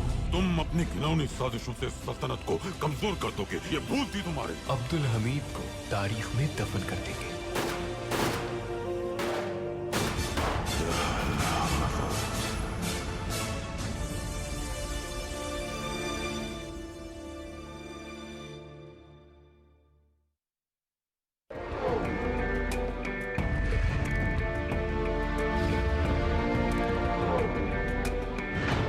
इस ममलकत पाकिस्तान में आप आज़ाद हैं अपने मंदिरों को जाने के लिए, अपनी मसाजिद को जाने के लिए और दीगर इबादत के मकामात को जाने के लिए। आप किसी भी दीन, मजहब, ज़ात या अकीदे से ताल्लुक़ रखते हों, कार्य रियासत का इससे कोई ताल्लुक़ नहीं है।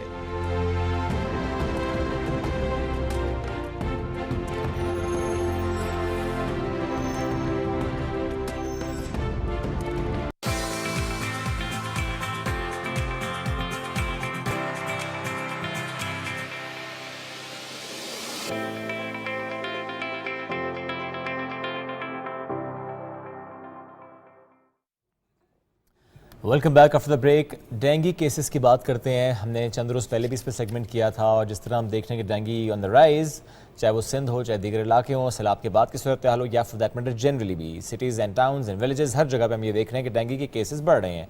ऐसे में कुछ मिथ्स भी अटैच होती हैं जिसको हम कोशिश करते हैं कि बात भी करें ताकि लोग ज़रा समझ पाएँ। क्या डेंगू कंट्रोल हो रहा है? थोड़ी सी इस पर बात करते हैं। क्या केसेस कुछ कम हुए हैं? इस पर बात करने के लिए we have with us general secretary हैं Pakistan academy of family physicians doctor Mohammad Sarfaraz Bashir sahab. अस्सलाम वालेकुम जी, कैसे हैं आप? जी वालेकुम अस्सलाम। केसेस कम होना शुरू हुए सर कि नहीं अभी? नहीं, इस वक्त तो पीक पे है जी। पीक पर है। कह रहे थे सर कि अक्टूबर नवंबर में डेंगू नॉर्मली पीक पर जाता है जी। इसका मतलब अभी हम पीक से तो पीछे हैं।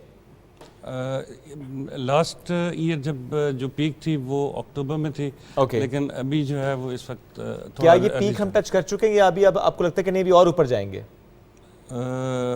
हम पीक पे हैं और अभी तक जो है वो नंबर ऑफ केसेस कम नहीं हो रहे। डॉक्टर साहब, नवंबर में तो खासी ठंड हो जाती है, तो नवंबर में डेंगू इतना ज़्यादा क्यों फैलता है?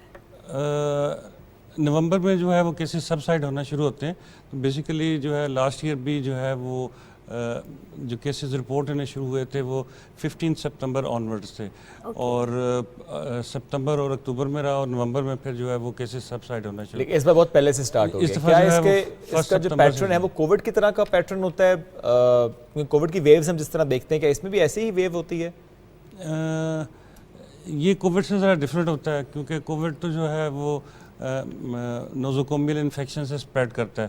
تو ڈینگی کا ذرا ڈفرینٹ ہے. اس میں یہ ایپیڈیمک اس طرح سے ہوتی ہے کہ یہ ایک پرسن سے دوسرے پرسن میں اسی وقت ٹرانسمٹ ہوگی جب انفیکٹڈ ماسکیٹو جو ہے جو ڈینگی وائرس سے انفیکٹڈ جسے ہم ایڈیز ایجپٹائی کہتے ہیں وہ بائٹ کرے گا کسی ہیلدی پرسن. اچھا ڈاکٹر صاحب ایک چیز مجھے سمجھائیے گا کہ اگر ایک شخص باہر کہیں سے اس کو کسی ایسے مچھر نے کاٹ لیا جس کو جو ڈینگی والا مچھر تھا, اس کے بعد وہ شخص گھر آیا, ایک نارمل مچھر اس شخص کو کاٹے گا جس کو ڈینگی والے مچھر نے کاٹا تھا اور پھر وہ کسی اور کو کاٹے گا, تو یہ اس طرح کنٹین کر سکتا ہے دوسرے شخص میں, دوسرے شخص تک پھیل سکتا ہے؟ جی ڈینگی اس طرح سے اسپریڈ کرتا ہے کہ ایک جو ڈینگی انفیکٹڈ پیشنٹ ہے اس کو جب ماسکیٹو جسے ہم ایڈیز ایجپٹائی ماسکیٹو کہتے ہیں وہ جب بائٹ کرے گا اس انفیکٹڈ پرسن کو اور پھر آفٹر 2-3 days جب وہ کسی ہیلدی پرسن کو بائٹ کرے گا تو اس سے پھر وہ ڈینگی وائرس انفیکٹ. سمپٹمز کیا ہوں گے اس میں جو سمٹمز ہیں, سمٹمز کے بیسیکلی 3 فیز ہوتے ہیں. یہ اس کے سمٹمز 10 to 14 days تک ہوتے ہیں. انیشلی ہم جو فرسٹ فیز ہے وہ فیبرائل فیز کہتے ہیں جس میں جو سمٹمز ہیں وہ پیک پہ ہوتے ہیں اور وہ لاسٹ کرتا ہے فار 4 to 5 days. پھر اس کے بعد سیکنڈ فیز اور پھر تھرڈ فیز ریکوری فیز ہوتا ہے. تو فرسٹ فیز میں جو ہے وہ فیبرائل فیز, اس میں ہائی گریڈ فیور ہوتا ہے, ٹیمپریچر 103-104 تک جاتا ہے, ہیڈ ایک ہوتا ہے, نازیا ہوتا ہے اور اسی طرح جو ہے وہ جنرلائزڈ باڈی ایچز بہت زیادہ ہوتے ہیں. پیشنٹ جو ہے وہ ہائیلی انکمفرٹیبل ہوتا ہے, ڈسکمفرٹ ہوتی ہے بہت زیادہ, بون پین جسے ہم بریک بون سنڈروم بھی کہتے ہیں. تو یہ سارے سمٹمز ہوتے ہیں. اچھا سر ایک چیز تو ہم دیکھتے ہیں کہ نارملی کہا جاتا ہے پلیٹلیٹس کم ہو جاتے ہیں, کیا اس کے علاوہ بھی کوئی اسٹریس سمٹم ہو سکتا ہے, اس کا کوئی سائیڈ افیکٹ ایسا ہو سکتا ہے جو آپ کی باڈی پہ لانگ لاسٹنگ ہو؟ جی بیسیکلی یہ تو فرسٹ فیز تھا جسے ہم نے ڈسکس کیا. تو جو اس کا سیکنڈ فیز ہوتا ہے وہ بڑا کروشل ہوتا ہے. اس میں جو ہے وہ اس طرح سے ہوتا ہے کہ جو ہمارے سب سے جو ہماری تھن ویسلز بلڈ ویسلز ہیں کیپلریز آفٹر 4th-5th ڈے وہاں سے جو ہے وہ پلازما لیکیج ہوتی ہے. اچھا. اور اس میں جو سب سے ہمارے جو باریک سیلز ہیں بلڈ میں جسے ہم پلیٹلیٹس کہتے ہیں وہ اور واٹر لاس ہوتا ہے. تو وہ بڑا ایک کروشل جو ہے وہ یہ اچھا بڑا امپورٹنٹ پوائنٹ ہے پلیٹلیٹس اینڈ واٹر لاس. اب مجھے سر یہ جاننا ہے آپ سے, جو پیشنٹ جس کی خدا نخواستہ ڈینگی سے ڈیتھ ہوتی ہے اس ڈیتھ کی وجہ ڈی ہائیڈریشن ہوتی ہے یا پلیٹلیٹس کی کمی ہوتی ہے؟ جی میں ابھی اس طرف آ رہا ہوں. اصل میں یہ جو فیز ہے جو سیکنڈ فیز ہے یہ بڑا کریٹیکل سٹیج ہے اور اس میں یہ ہوتا ہے کہ جو کیپلری سے جب واٹر لاس ہوتا ہے اور اس کے ساتھ ساتھ پلیٹلیٹ لاس ہوتا ہے تو اس میں جو لیکیج ہوتی ہے اس کی وجہ سے جو فلوئڈ ہے وہ ہمارے کچھ دوسرے جو آرگنز ہیں اس میں جا کے اکومولیٹ ہونا شروع ہو جاتے ہیں. جیسے اگر فرض کریں ہارٹ میں جا کے اکومولیٹ ہوگا تو اس سے کنجسٹیو کارڈیک فیلئر ہو سکتا ہے. اسی طرح اگر لنگس کے نیچے جائے گا تو پلمونری ایڈیما ہوگا اور اس پہ پھر بریدنگ ڈیفیکلٹیز اور اس طرح کے پرابلم. اسی طرح پیٹ میں جا کے اکومولیٹ ہوگا تو وہ ایسائٹیز ہوگا. تو یہ جو سٹیج ہے اس میں اس کی مینجمنٹ بڑی جو ہے وہ امپورٹنٹ ہے کہ اس سٹیج پہ ہم مینیج کریں اور پراپرلی اگر ہم مینیج کرتے ہیں پیشنٹ کو تو وہ تین چیزیں ہوگی کہ ایک پراپرلی مینیج کیسے ہوتا ہے پیشنٹ, دوسری بات کیا ڈینگی سے ہارٹ اٹیک ہوتا ہے, اور تیسرا کہ جو ڈیتھ ہو رہی ہے وہ پلیٹلیٹس کی کمی سے ہو رہی ہے ڈی ہائیڈریشن سے ہو رہی ہے؟ اس میں جو ہے وہ سب سے پہلا جو وہ ہے آپ کا کہ پراپرلی مینجمنٹ. یہ جو سیکنڈ فیز ہے اس میں جو ہے وہ ہم نے بہت ساری چیزیں مانیٹر کرنی ہے. ہم نے دیکھنا ہے کڈنی فنکشنز اس کے مانیٹر کرنے ہیں. اس کے ساتھ ساتھ ہم نے اس کی ہائیڈریشن, ہم نے اس کو اوور لوڈ بھی نہیں کرنا, زیادہ فلوئڈ بھی نہیں دینا کہ وہ ہو تاکہ ہارٹ پہ اوور لوڈ پڑے. اور جو کمپلیکیشنز ہے اس کی جیسے کنجسٹیو کارڈک اگر سویئر انفیکشن ہے تو کنجسٹیو کارڈک فیلئر ہو سکتا ہے. اسی طرح جو ہے وہ شوک میں جا سکتا ہے ہائپوولیمیشن. اسی طرح جو ہے وہ ایک اور چیز ہے کہ ڈینگی کی جو 2 ویریئنٹس ہیں جسے ہم ڈینگی ہیموریجک فیور کہتے ہیں جس میں پلیٹلیٹس بہت کم ہو جاتے ہیں اور ڈینگی شوک سنڈروم. وہ جو سیکنڈ اٹیک ہوتا ہے اگر فرض کریں کہ کسی ایک پیشنٹ کو جو ہے وہ پہلے پریویسلی ڈینگی وائرل انفیکشن ہوئی اور پھر دوبارہ جو ہے وہ ری انفیکشن ہوتی ہے تو ایسے پیشنٹس جو ہیں وہ بڑے کریٹیکل سٹیجز میں جا سکتے ہیں کیونکہ یہ زیادہ کمپلیکیشن جو ہیں وہ اس طرح کے پیشنٹس میں ہوتی ہیں جیسے ان کو 1-2 سال پہلے اٹیک ہوا اور پھر ری انفیکشن ہو گئی تو اس میں جو ہے وہ کمپلیکیشن کے زیادہ چانسز ہوتے ہیں. ادروائز جو ہے وہ اگر ڈینگی وائرل انفیکشن کو پراپرلی مینیج کیا جائے اس کو مانیٹر کیا جائے تو سیلف لمیٹنگ ڈیزیز ہے.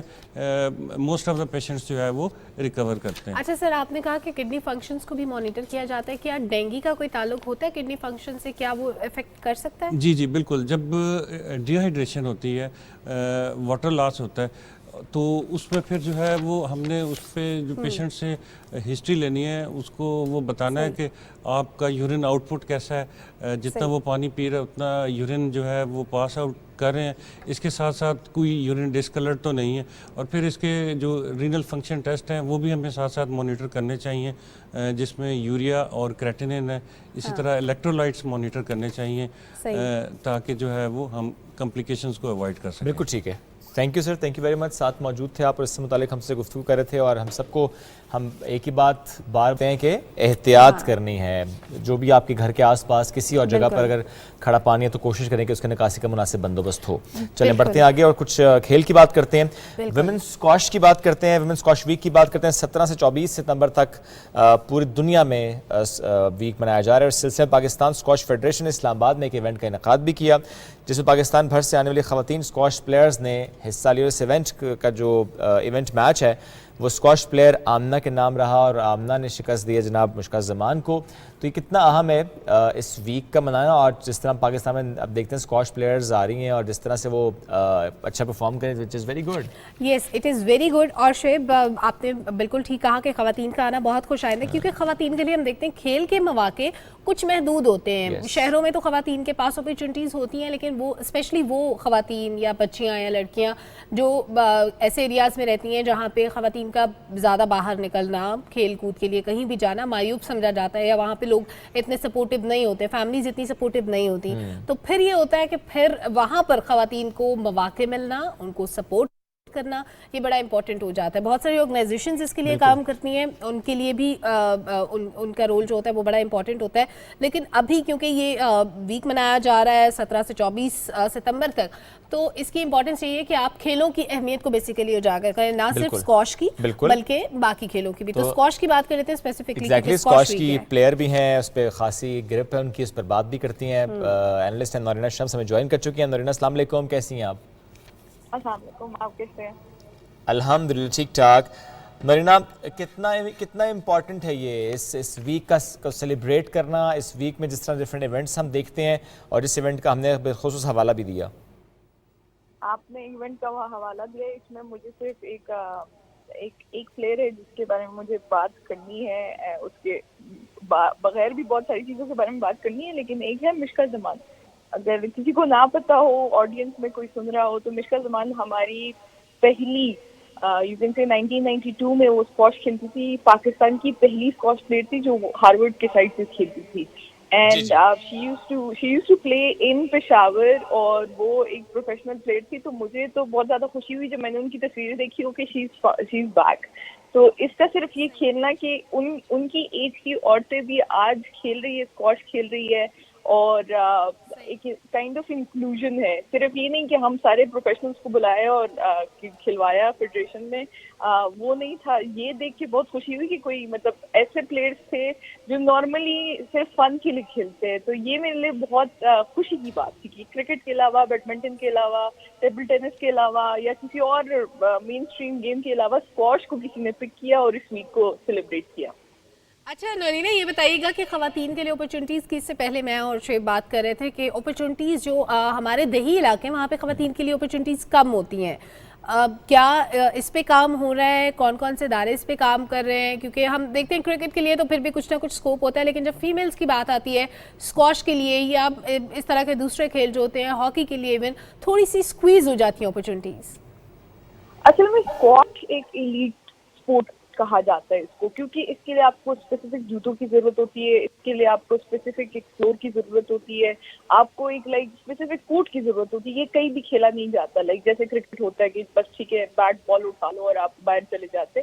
تو اس لیے یہ جو اپرچونیٹیز ہوتی ہے وہ ہم جیسے پلیئرس کے لیے بہت زیادہ مشکل سے ملتی تھی اسٹارٹ میں, تو بعد میں کسی پبلک اس کے لیے مطلب کسی بھی عورت کے لیے یا کسی مرد کے لیے اویلیبل ہونا بہت مشکل ہے. لیکن ابھی بہت کچھ چینج ہو رہا ہے. کے پی گورنمنٹ بہت اچھا کام کر رہی ہے, پھر اس کے بعد ہمارے پاس دوسرے رائٹ ٹو پلے وغیرہ جو اسلام آباد میں کام کر رہے ہیں وہ بہت اچھا کام کر رہے ہیں. پہلے مجھ سے پہلے مجھے یاد ہے کہ پروفیشنلی جو لڑکیاں کھیلتی تھی وہ کوئی 4-5 ہوتی تھی, ورلڈ رینکنگ میں کھیلتی تھی. آج ہمارے پاس 36 لڑکیاں ہیں, وہ آل اوور دا ورلڈ, یا جو پاکستان میں انٹرنیشنل میچز ہوتے ہیں ہمارے خود کے ڈرا میں پاکستانی اتنے زیادہ ہے کہ ہماری جگہ نہیں بنتی. یہ بہت خوشی کی بات ہے کہ فائنلی کہ یہ ایک مین اسٹریم اس تک آ رہا ہے. اور کلچرلی آپ دیکھیں تو ہمارے پاکستان میں کہوں گی کہ صرف عورتوں کے لیے نہیں, مردوں کے لیے بھی ہم جو ہے یہ ایکسٹرا کریکولر ایکٹیویٹیز کو اتنا زیادہ مطلب توجہ نہیں دیتے. ہم سوچتے ہیں کہ اسے انسان جو ہے مطلب اس سے کوئی فائدہ نہیں ہوتا, پیسے بھی آتے, لیکن وہ یہ بھول جاتے ہیں کہ جسمانی. آپ کو لگتا ہے کہ اسکولز بھی رسپانسبل ہیں؟ کچھ اسکولز بہت ہی زیادہ نا بچوں پر لوڈ پڑھائی کا, بس پڑھائی پڑھائی پڑھائی, no extra curricular activities, no sports. We have become a nation جہاں پر ہم زیادہ تر ریزلٹ کا سوچتے ہیں. ہم یہ سوچتے ہیں کہ کس چیز سے کون کامیاب ہو سکتا ہے. آپ دیکھیں اسپورٹس آپ کا لائف اسٹائل چینج کر دیتا ہے, آپ کی پرسنالٹی گروم کر دیتا ہے, آپ کو باؤنسنگ بیک سکھاتا ہے, آپ کو کانفیڈنس دیتا ہے. اور ایک اچھی بات ہے جو آپ نے پوائنٹ آؤٹ کی, میں خود کے پی گورنمنٹ کے ساتھ ایک چیز پہ کام کر رہی ہوں. ہم نے ابھی جتنی گرلز کی جو گورنمنٹ اسکولس ہے, جنا کالجز ہے, جنا کالج ہو گیا, فرنٹیئر کالج ہو گیا, لیڈی گرفٹ اسکول جو ہے گورنمنٹ کا, we have actually constructed 2 to 3 squash courts over there. So that is like the first step کہ ہم انٹروڈیوس کرائے کہ یہ بھی ایک اسپورٹ ہے, لیکن اس سے بہت زیادہ کام ہونا چاہیے اور ہو رہا ہے. اور اس میں ذرا چونکہ اسکولز کی بات چل نکلی تو اب چونکہ ایسے اسکولز ہم دیکھتے ہیں کہ جو بینگلورز میں ہوتے ہیں, no grounds, no space, no opportunity for the kids to play, تو یہ ایک ایشو بھی ہے. پلس نورینا اگر ہم بچوں کے پرسپیکٹو سے اس کو دیکھیں, بالخصوص ایسے بچے جو ہم دیکھتے ہیں ہائپر ایکٹیو بچے ہوتے ہیں, ان بچوں کو اگر اسپورٹس ایکٹیویٹیز میں ہم لے کر آئیں, اگر ان کو اپرچونیٹی دی جائے, انہیں ماحول دیا جائے, کنڈیسیو انوائرمنٹ, تو وہ زیادہ اچھا پرفارم بھی کرتے ہیں. ایک تو وہ چینلائز ان کی انرجی ہو جاتی ہے اور بڑا نام بھی کماتے ہیں. وہ یہ بھی کتنا ضروری ہو گیا اس وقت. انسانی دماغ کے لیے ایک کیمیکل کی ضرورت ہوتی ہے, اس کو انڈورفن کہتے ہیں, اس کو ہیپی ہارمون کہتے ہیں. آپ جب میوزک سنتے ہیں یا میوزک بجاتے ہیں تو آپ کو وہ ملتا ہے, پینٹنگ کرتے یا اسکواش, مطلب ٹھیک ہے اسپورٹس کھیلتے ہیں, اسکواش کھیلتے ہیں خیر ہے, لیکن وہ ریلیز ہوتا ہے, ٹھیک ہے, وہ آپ کی باڈی کو بہت زیادہ سکون دیتا ہے. انفارچونیٹلی ہم اپنا لائف اسٹائل ہم نے اتنا کنفائن کر دیا ہے, ٹھیک ہے, چھوٹی چھوٹی جگہوں پہ, جیسے آپ نے اسکول کی مثال دی, صحیح ہے, تو ہمارے جو بچے ہیں ان میں وہ چیز ریلیز نہیں ہوتی ہے. انفارچونیٹلی اس چیز کو لینے کے لیے لوگ نشے کی طرف چلے جاتے, کسی اور چیز کے لیے چلے جاتے. تو آپ خود سوچیں کہ ہمارا معاشرہ اسپورٹس کی وجہ سے, میوزک کی وجہ سے ایک بہت بڑے شر سے بچ سکتا ہے. جب میں نے یہ بات کی تو یہ سائنس نے پروف کیا ہے کہ آپ کو یہ ساری چیزیں ہونی چاہیے. اور آپ نے اسکولس کی بات کی, ٹھیک ہے, آپ خود سوچیں کہ اسلام آباد میں آپ نکلتے ہیں, ٹھیک ہے, تو آپ کو کچھ جگہوں پہ فٹ پاتھ نظر آتے اور فٹ پاتھ نہیں ہوتے, تو آپ کا جو چہل پہلے جو انسان بنا ہے اس چیز کے لیے وہ ہے ہی نہیں. آپ چلتے ہی نہیں, آپ کے گھر میں چلنے کی جگہ نہیں ہے. آپ کو مطلب ایٹ لیسٹ 10,000 اسٹیپس لینے ہوتے ہیں ہر روز, وہ اتنے کم ہو گئے. ہم گاڑی سے اترتے, گھر سے میں گاڑی میں بیٹھتے, پھر اس کے بعد اسٹوڈیو میں گاڑی میں سے اترتے, اور کوئی ایکٹیویٹی ہوتی ہی نہیں ہے. نورینا آپ نے بالکل ٹھیک کہا, اور اس کا کریڈٹ میں ضرور گورنمنٹ کو دینا چاہوں گی. گورنمنٹ اسکولز, کالجز جتنے بھی آپ دیکھیں گے اس میں بہت بڑے بڑے پلے گراؤنڈز ہوتے ہیں, بچوں کے پاس بہت اپرچونیٹیز ہوتی ہیں اس میں. اچھا, اگر میں دوبارہ آتے ہیں اسکواش پہ, کیونکہ اسپیسیفکلی اسکواش کا ویک منایا جا رہا ہے, ایک اسکواش پلیئر کو چیلنجز کیا درپیش ہوتے ہیں, کیا مشکلات آتی ہیں اس کے کریئر میں؟ اسکواش پلیئر اگر सारी दुनिया में हो तो उसको अलग उसके मसाइल है, साउथ एशिया में हो तो उसके अलग मसाइल है। साउथ एशिया में तो हमें क्रिकेट का सामना करना पड़ता है, हालांकि क्रिकेट के बाद अगर आप पाकिस्तान में कोई स्पोर्ट देखिए जो बहुत अच्छा चल रहा है आपके सामने होता है, वो स्क्वॉश ही चल रहा है, because of the federation, because of all the players, जितना उनका पैशन है। मैंने जैसे बोला ना कि ये एक लीग स्पोर्ट है, इसमें आपको जूता चाहिए होता है, आपको अलग ज़मीन चाहिए होती है, इसकी अलग दीवार होती है, आपको रैकेट चाहिए होता है, इसका रैकेट भी इतना कोई सस्ता नहीं होता, 25,000 से स्टार्ट होता है, 50 तक ख़त्म हो जाता है, कभी कभी 75 का हो जाता है। तो वो तो चले फाइनेंशियल इश्यूज है, लेकिन हमारे माशरे में अनफॉर्चुनेटली, स्पेशली अगर मैं अपनी बात करूँ, मुझे कोई 8-10 साल लगे अपनी फैमिली को कन्विंस करने में, हालांकि लाइक अच्छा खासा नाम बनना था जो भी था, लेकिन जब आप फिर घर से इजाज़त लेके निकलते हैं, ठीक है, उसके बाद आपको माशरा माफ़ नहीं करता। माशरा आपको कहता है कि बस 2 दिन की स्क्वॉश आपने खेली और उसके बाद आप मुझे रिजल्ट दो, तब मैं आपको फाइनेंशियली हेल्प करूंगा। तो ये जो चीज़ है ना कि आप बच्चे को पहले से बोलते हैं कि नर्सरी में बैठ के आप फर्स्ट का रिजल्ट दो, तो that's something that is very toxic about our society for athletes in general, not only squash. Great, thank you so much. Noorina Shams साथ मौजूद थी और हमसे गुफ्तगू कर रही थी। Play it talking to you. नाज़रीन, चूँकि खेलों की बात हो रही है तो एक और ख़बर हमारे पास जो कि पिछले घंटे में मिस हो गई कि पाकिस्तान कस्टम्स ने कॉमनवेल्थ गेम्स की गोल्ड मेडलिस्ट नू दस्तगीर भट्ट को ब्रांड एम्बेसडर मुकर्रर कर दिया है और उन्हें असिस्टेंट कलेक्टर कस्टम्स का एजाजी ओहदा भी दे दिया है। और मैंने वो पिक्चर देखी, बड़े अच्छे लग रहे थे नू दस्तगीर भट्ट, यूनिफॉर्म पहने हुए ना, ऐसे पुलिस वाले लग रहे थे। एक तो वैसे भी हाँ, he is a good muscles और उसके बाद वो यूनिफॉर्म में बड़े अच्छे लग रहे थे। I really like this. Great, चलें जी वापस आ जाएं और अपने अगले मौजू की, अपने आखिरी मौजू की तरफ बढ़ते हैं, विच इज़ वाटर हार्वेस्टिंग। उस दिन हम बात करना चाहते हैं but due to some technical issue हम बात ना कर पाए, तो आज ज़रा हम उस पर डिटेल से बात करेंगे। रेन वाटर हार्वेस्टिंग क्या है, कहाँ पर हो रही है, पाकिस्तान में कितना स्कोप है, क्यों हम नहीं कर पा रहे, सब पर करेंगे बात। वाटर एक्सपर्ट ज़हीर करते साहब ने हमें ज्वाइन किया। अस्सलाम वालेकुम जी, कैसे हैं आप? वालेकुम अस्सलाम, अल्हम्दुलिल्लाह। सर, यूँ तो पहले भी बात हुई लेकिन चलें फिर से शुरू करते हैं। रेन वाटर हार्वेस्टिंग क्या है? रेन वाटर हार्वेस्टिंग जिसे वो बड़ा कॉमन सा लफ्ज़ है। आप जैसे फसल काटते हैं, ठीक है, और हार्वेस्ट करते हैं फसल, चूँकि फसल आज हो रही है तो हम अगले महीने के लिए, सालों के लिए हम उसको जमा करते हैं बेसिकली। तो सेम ये है कि बारिश आज हो रही है तो हमने उसको कलेक्ट करना है, उस पानी को कलेक्ट करना है कल के इस्तेमाल के लिए, ठीक है, अगले महीने के लिए, अगले 6 महीने के लिए, 2 महीने के लिए, 4 महीने के लिए।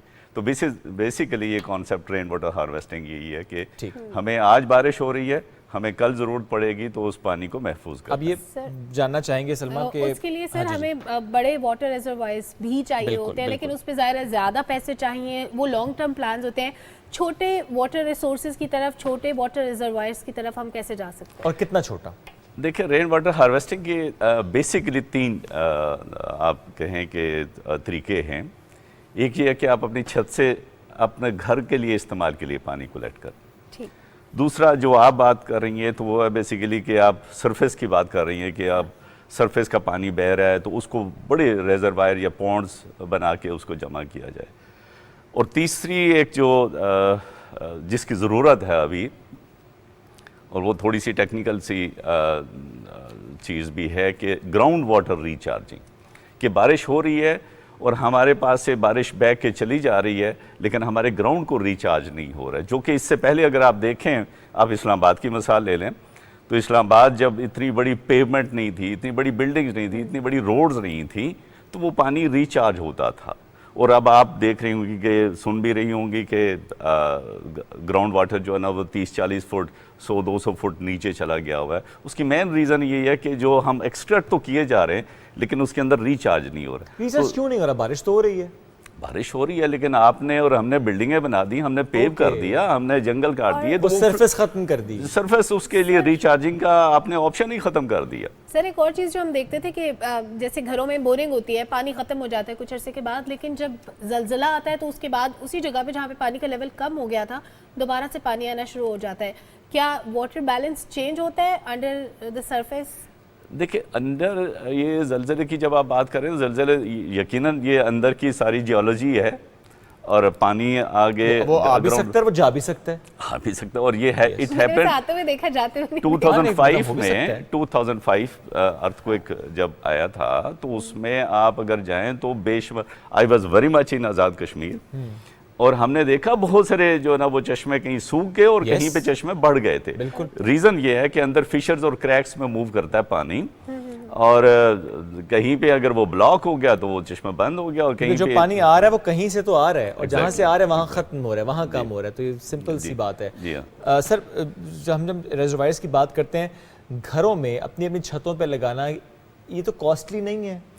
بہت سمپل سلوشن ہے. یہ سب سے بڑی میتھ ہے. ہم نے یہ کہا, میں آپ کو چونکہ واٹر اینڈ سینیٹیشن پروگرام کو ہیڈ کر رہا تھا, میں ریکنسٹرکشن پروگرام ارتھ کوئک 2005 کے بعد ایرا کا, تو ہم نے 40,000 گھروں پہ اس کو ڈیمانسٹریٹ کیا, اور یہ ساؤتھ ایشیا پورے میں سب سے بڑا پروجیکٹ ہے جو پاکستان نے امپلیمنٹ کیا.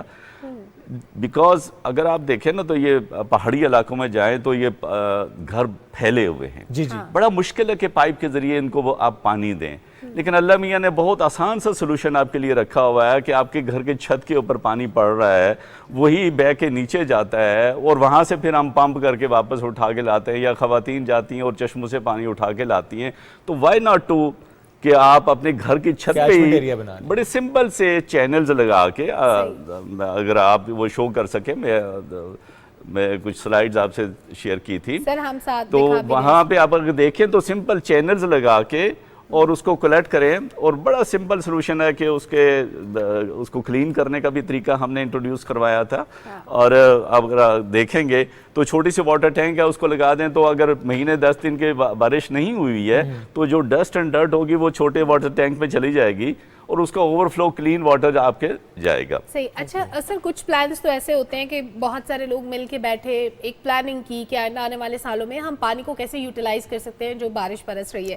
اس کے علاوہ کچھ ایسی کنٹریز ہیں جن کے ماڈلز کو ہم اڈاپٹ کر سکتے ہیں کہ دوسری کنٹریز کیسے اس پانی کو یوٹیلائز کرتی ہیں اور وہ ہم امپلیمنٹ کریں. آپ کی نظر میں کون سا دا موسٹ امپلیمنٹ ماڈل ہے ہمارے سامنے؟ کیونکہ میں ایک جگہ پہ پڑھ رہی تھی کہ ایجپٹ میں یہ جو چھوٹے واٹر ریزروائرز کی میں نے بات کی, وہاں پر ایک چین آف ریزروائرز ہوتی ہے جس میں وہ چھوٹی چھوٹی جگہوں میں پانی کو سٹور کرتے ہیں اور اسی طرح لانگ ٹرم کے لیے اس کو سیو کر لیتے ہیں. تو آپ کی نظر میں واٹس دا بیسٹ ایگزامپل؟ میں پھر وہی اسی طرف آؤں گا نا کہ بیسیکلی اگر آپ سرفیس رین واٹر ہارویسٹنگ پہ جائیں تو اگین پاکستان میں بڑا اچھا جو آباد پروجیکٹ ہے, ABAD agency for Barani area development agency ہے, جس نے اگر آپ دیکھیں تو یہ اپر پنجاب میں گجر خان, چکوال اور اس ایریے میں اگر جی ٹی روڈ کے along جائیں آپ تو یو ول فائنڈ بہت سارے کافی کام کیا انہوں نے. تو یہ سرفیس رین واٹر, اور ابھی جیسے فلڈ آیا ہے تو we can create along Indus اور باقی جو دریا ہیں, ندی نالے, ان کے along سائڈ ہم چھوٹے چھوٹے پونڈ کریٹ کر سکتے ہیں تاکہ یہ جو فلڈنگ ہے اس کو بھی ہم یوٹیلائز کر سکیں. تو اگین جو روف ٹاپ رین واٹر ہارویسٹنگ ہے تو یو ول فائنڈ کہ پاکستان از دی فرسٹ کنٹری جس میں سب سے بڑا ہم نے پائلٹ یہ پروجیکٹ کیا تھا, جس میں 40,000 گھروں سے زیادہ کے اوپر یہ ڈیمانسٹریٹ کیا گیا. اور ہم نے ابھی مری کی اتھارٹیز کے ساتھ بات ہو رہی ہے, پہلے بھی ہم نے یہ پورا دیکھا تھا, تو مری کی پوری میں نے ریسرچ کی اس کے اوپر. تو مری از دا آئیڈیل پلیس جہاں پہ آپ سارے کا سارا پانی رین واٹر کے تھرو روف ٹاپ سے لے سکتے ہیں. آپ کو صرف سال بھر میں اکتوبر یا نومبر میں صرف پائپ واٹر چاہیے, اتنی ہیوی رین فال ہوتی ہے. اور انفارچونیٹ پارٹ ہے کہ ابھی تک ہم اس کو اس طریقے سے ہارنس کر نہیں سکے.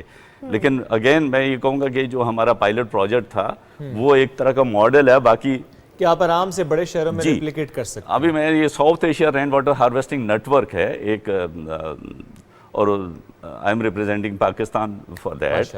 تو it's again it gives me pleasure کہ Pakistan is at the lead side کہ جی جو ہم نے کام کیا, اس کو ایکسپینڈ کرنے کی ضرورت ہے. سر ایک اور پلان جو میری نظر سے گزرا دیٹ واز اباؤٹ گلیشیئرز, کہ ہم بہت ساری کنٹریز ایسی ہیں جہاں گلیشیئرز نہیں ہیں, ہم اس پانی کو باٹلز میں سٹور کر کے اگر ایکسپورٹ کریں تو ہم اچھے پیسے بھی کما سکتے ہیں. آپ بہت ایسی بات کر رہی ہیں کہ جو شاید میرا خیال ہے گلیشیئر کی طرف تو جانے کی ضرورت نہیں ہے. آپ کے تو چشمے ہیں, it's a costly thing. Glaciers کو بچا کے رکھیں. البتہ جو ہم یہ کلائمیٹ چینج کی ہم بات کر رہے ہیں, یہ ٹیمپریچر کی بات کر رہے ہیں, تو ہم اپنی ایکٹیویٹیز کو یہ کنٹرول کریں کہ ہماری جو ایمیشنز ہیں ان کو کنٹرول کریں. جو اس وقت آپ کا فلیش فلڈ ہے جس سے ہم گزر رہے ہیں اس وقت, تو this is outcome of climate change. اور climate change is basically man made ہے اس میں زیادہ سر بالکل اچھا میرے لیے کنسرن کی بات سر اس لیے کیونکہ یہیں پی ٹی وی کے پلیٹ فارم سے ڈاکٹر صاحب تھے ایک واٹر ایکسپرٹ، تو انہوں نے یہ آئیڈیا پٹ اپ کیا. انہوں نے کہا کہ ہم اس سے بہت زیادہ پیسے کما سکتے ہیں. ہمارے پاس گلیشیئرز کی صورت میں اتنا پانی موجود ہے، بہت ساری کنٹریز کے پاس یہ والا پانی نہیں ہے. یعنی اگر ہم اس کو یوٹیلائز کریں گے تو ہم ویسٹ کر دیں گے. ابھی ہمیں زمین پہ رہنا چاہیے، اوپر نہیں جانا چاہیے. جی بالکل. یعنی گلیشیئرز کو زیادہ تباہ نہ کریں، ان کو نہ چھیڑ. ویسے ہم اتنا چھیڑ رہے ہیں تو ایسے تو نہ ہی چھیڑیں، زیادہ چھیڑ دیں گے. اچھا سر، ابھی جو ہم رین واٹر ہارویسٹنگ کرتے ہیں، جو آپ نے خود کا پائلٹ پروجیکٹ بھی آپ نے کیا اور مری کو آپ آئیڈل پلیس بھی کہتے ہیں، بٹ جہاں جہاں یہ ہو بھی گیا پائلٹ پروجیکٹ، جس نے کیا اور جو خود سے بھی کر پاتا ہے یا کرتا ہے، اس پانی کو ذخیرہ کرنے کے بعد کس پرپس کے لیے یوز کیا جاتا ہے؟ یہ بڑا اہم سوال ہے ہمارا، اس لیے کہ ہم فوراً ہمارا ذہن جاتا ہے کہ یہ پینے کے قابل نہیں ہے، اس لیے کہ ہمیں بارش جو ہے نا وہ زمین پہ بہتا ہوا پانی نظر آتا ہے اور وہ گندا نظر آتا ہے. ایسے ہی ہے. تو وی کین ناٹ ویژولائز، ہم اس کو ویژولائز نہیں کر رہے کہ وہ تو اوپر سے آ رہا ہے. بالکل. اور یہ ہے بیسیکلی ڈسٹلڈ واٹر ہے، ایویپوریٹ ہو کے اوپر گیا، اور اوپر جب بارش ہوتی ہے تو 5 سے 7 منٹ کے اندر جو ہوا میں آلودگی ہے وہ بیٹھ جاتی ہے. ٹھیک ہے. اس کے بعد this is the purest form of water. This is the purest form of water. It can be use for drinking. پانی پینے کے لیے آئیڈیل ہے، لیکن پینے کے لیے ہمیں کتنا ہی چاہیے پورے دن. ہماری جو ضرورت پڑی ہے، ہمارا جو چیلنج ہے میونسپل اتھارٹیز کو بھی یا گورنمنٹ کو بھی یا اسٹیٹ اداروں کو، جو چیلنج ہے کہ وہ عام آدمی کو ادر دین ڈرنکنگ ڈومیسٹک یوز کا. اب آج ہم نے دیکھے نا بڑے صاف ستھرے کپڑے پہنے ہوئے ہیں، ہمارے گھر میں کوئی مہمان چلا جائے تو 40 ہم نے جو ہے وہ برتن خراب کر دیتے ہیں. And you require water. آپ بڑا گھر بناتے ہیں تو واش رومز آپ انکریز کر دیتے ہیں. آپ کلینزنگ اس کی زیادہ چاہیے، کار واش کے لیے پانی چاہیے، گارڈننگ کے لیے پانی چاہیے. تو this can be utilize for that. آپ کی جو ضرورت بڑی ہے with the passage of time, basically ہمارا جو لیونگ سٹینڈرڈ امپروو کیا ہے، تو آپ کو ڈرنکنگ کی ضرورت نہیں بڑی، آپ کی پینے کی ضرورت آدم علیہ السلام سے لے کے اس وقت تک میں اکثر یہی کہتا ہوں کہ اس سے کم تو ہوئی ہے، اس سے بڑی نہیں ہے. کم اس لیے ہوئی ہے کہ اب تو موسٹلی ہم جو نا اچھے انوائرمنٹ میں بیٹھ کے کام کرتے ہیں. شاید پہلے زمانے میں جو نا مزدوری کرنی پڑتی تھی، باہر جاتے تھے، پیاس زیادہ لگتی تھی. اب آج آپ کو اتنی پیاس نہیں لگتی، اتنی پینے کی ضرورت اتنی نہیں ہے جتنی ادر دین ڈرنکنگ ہے.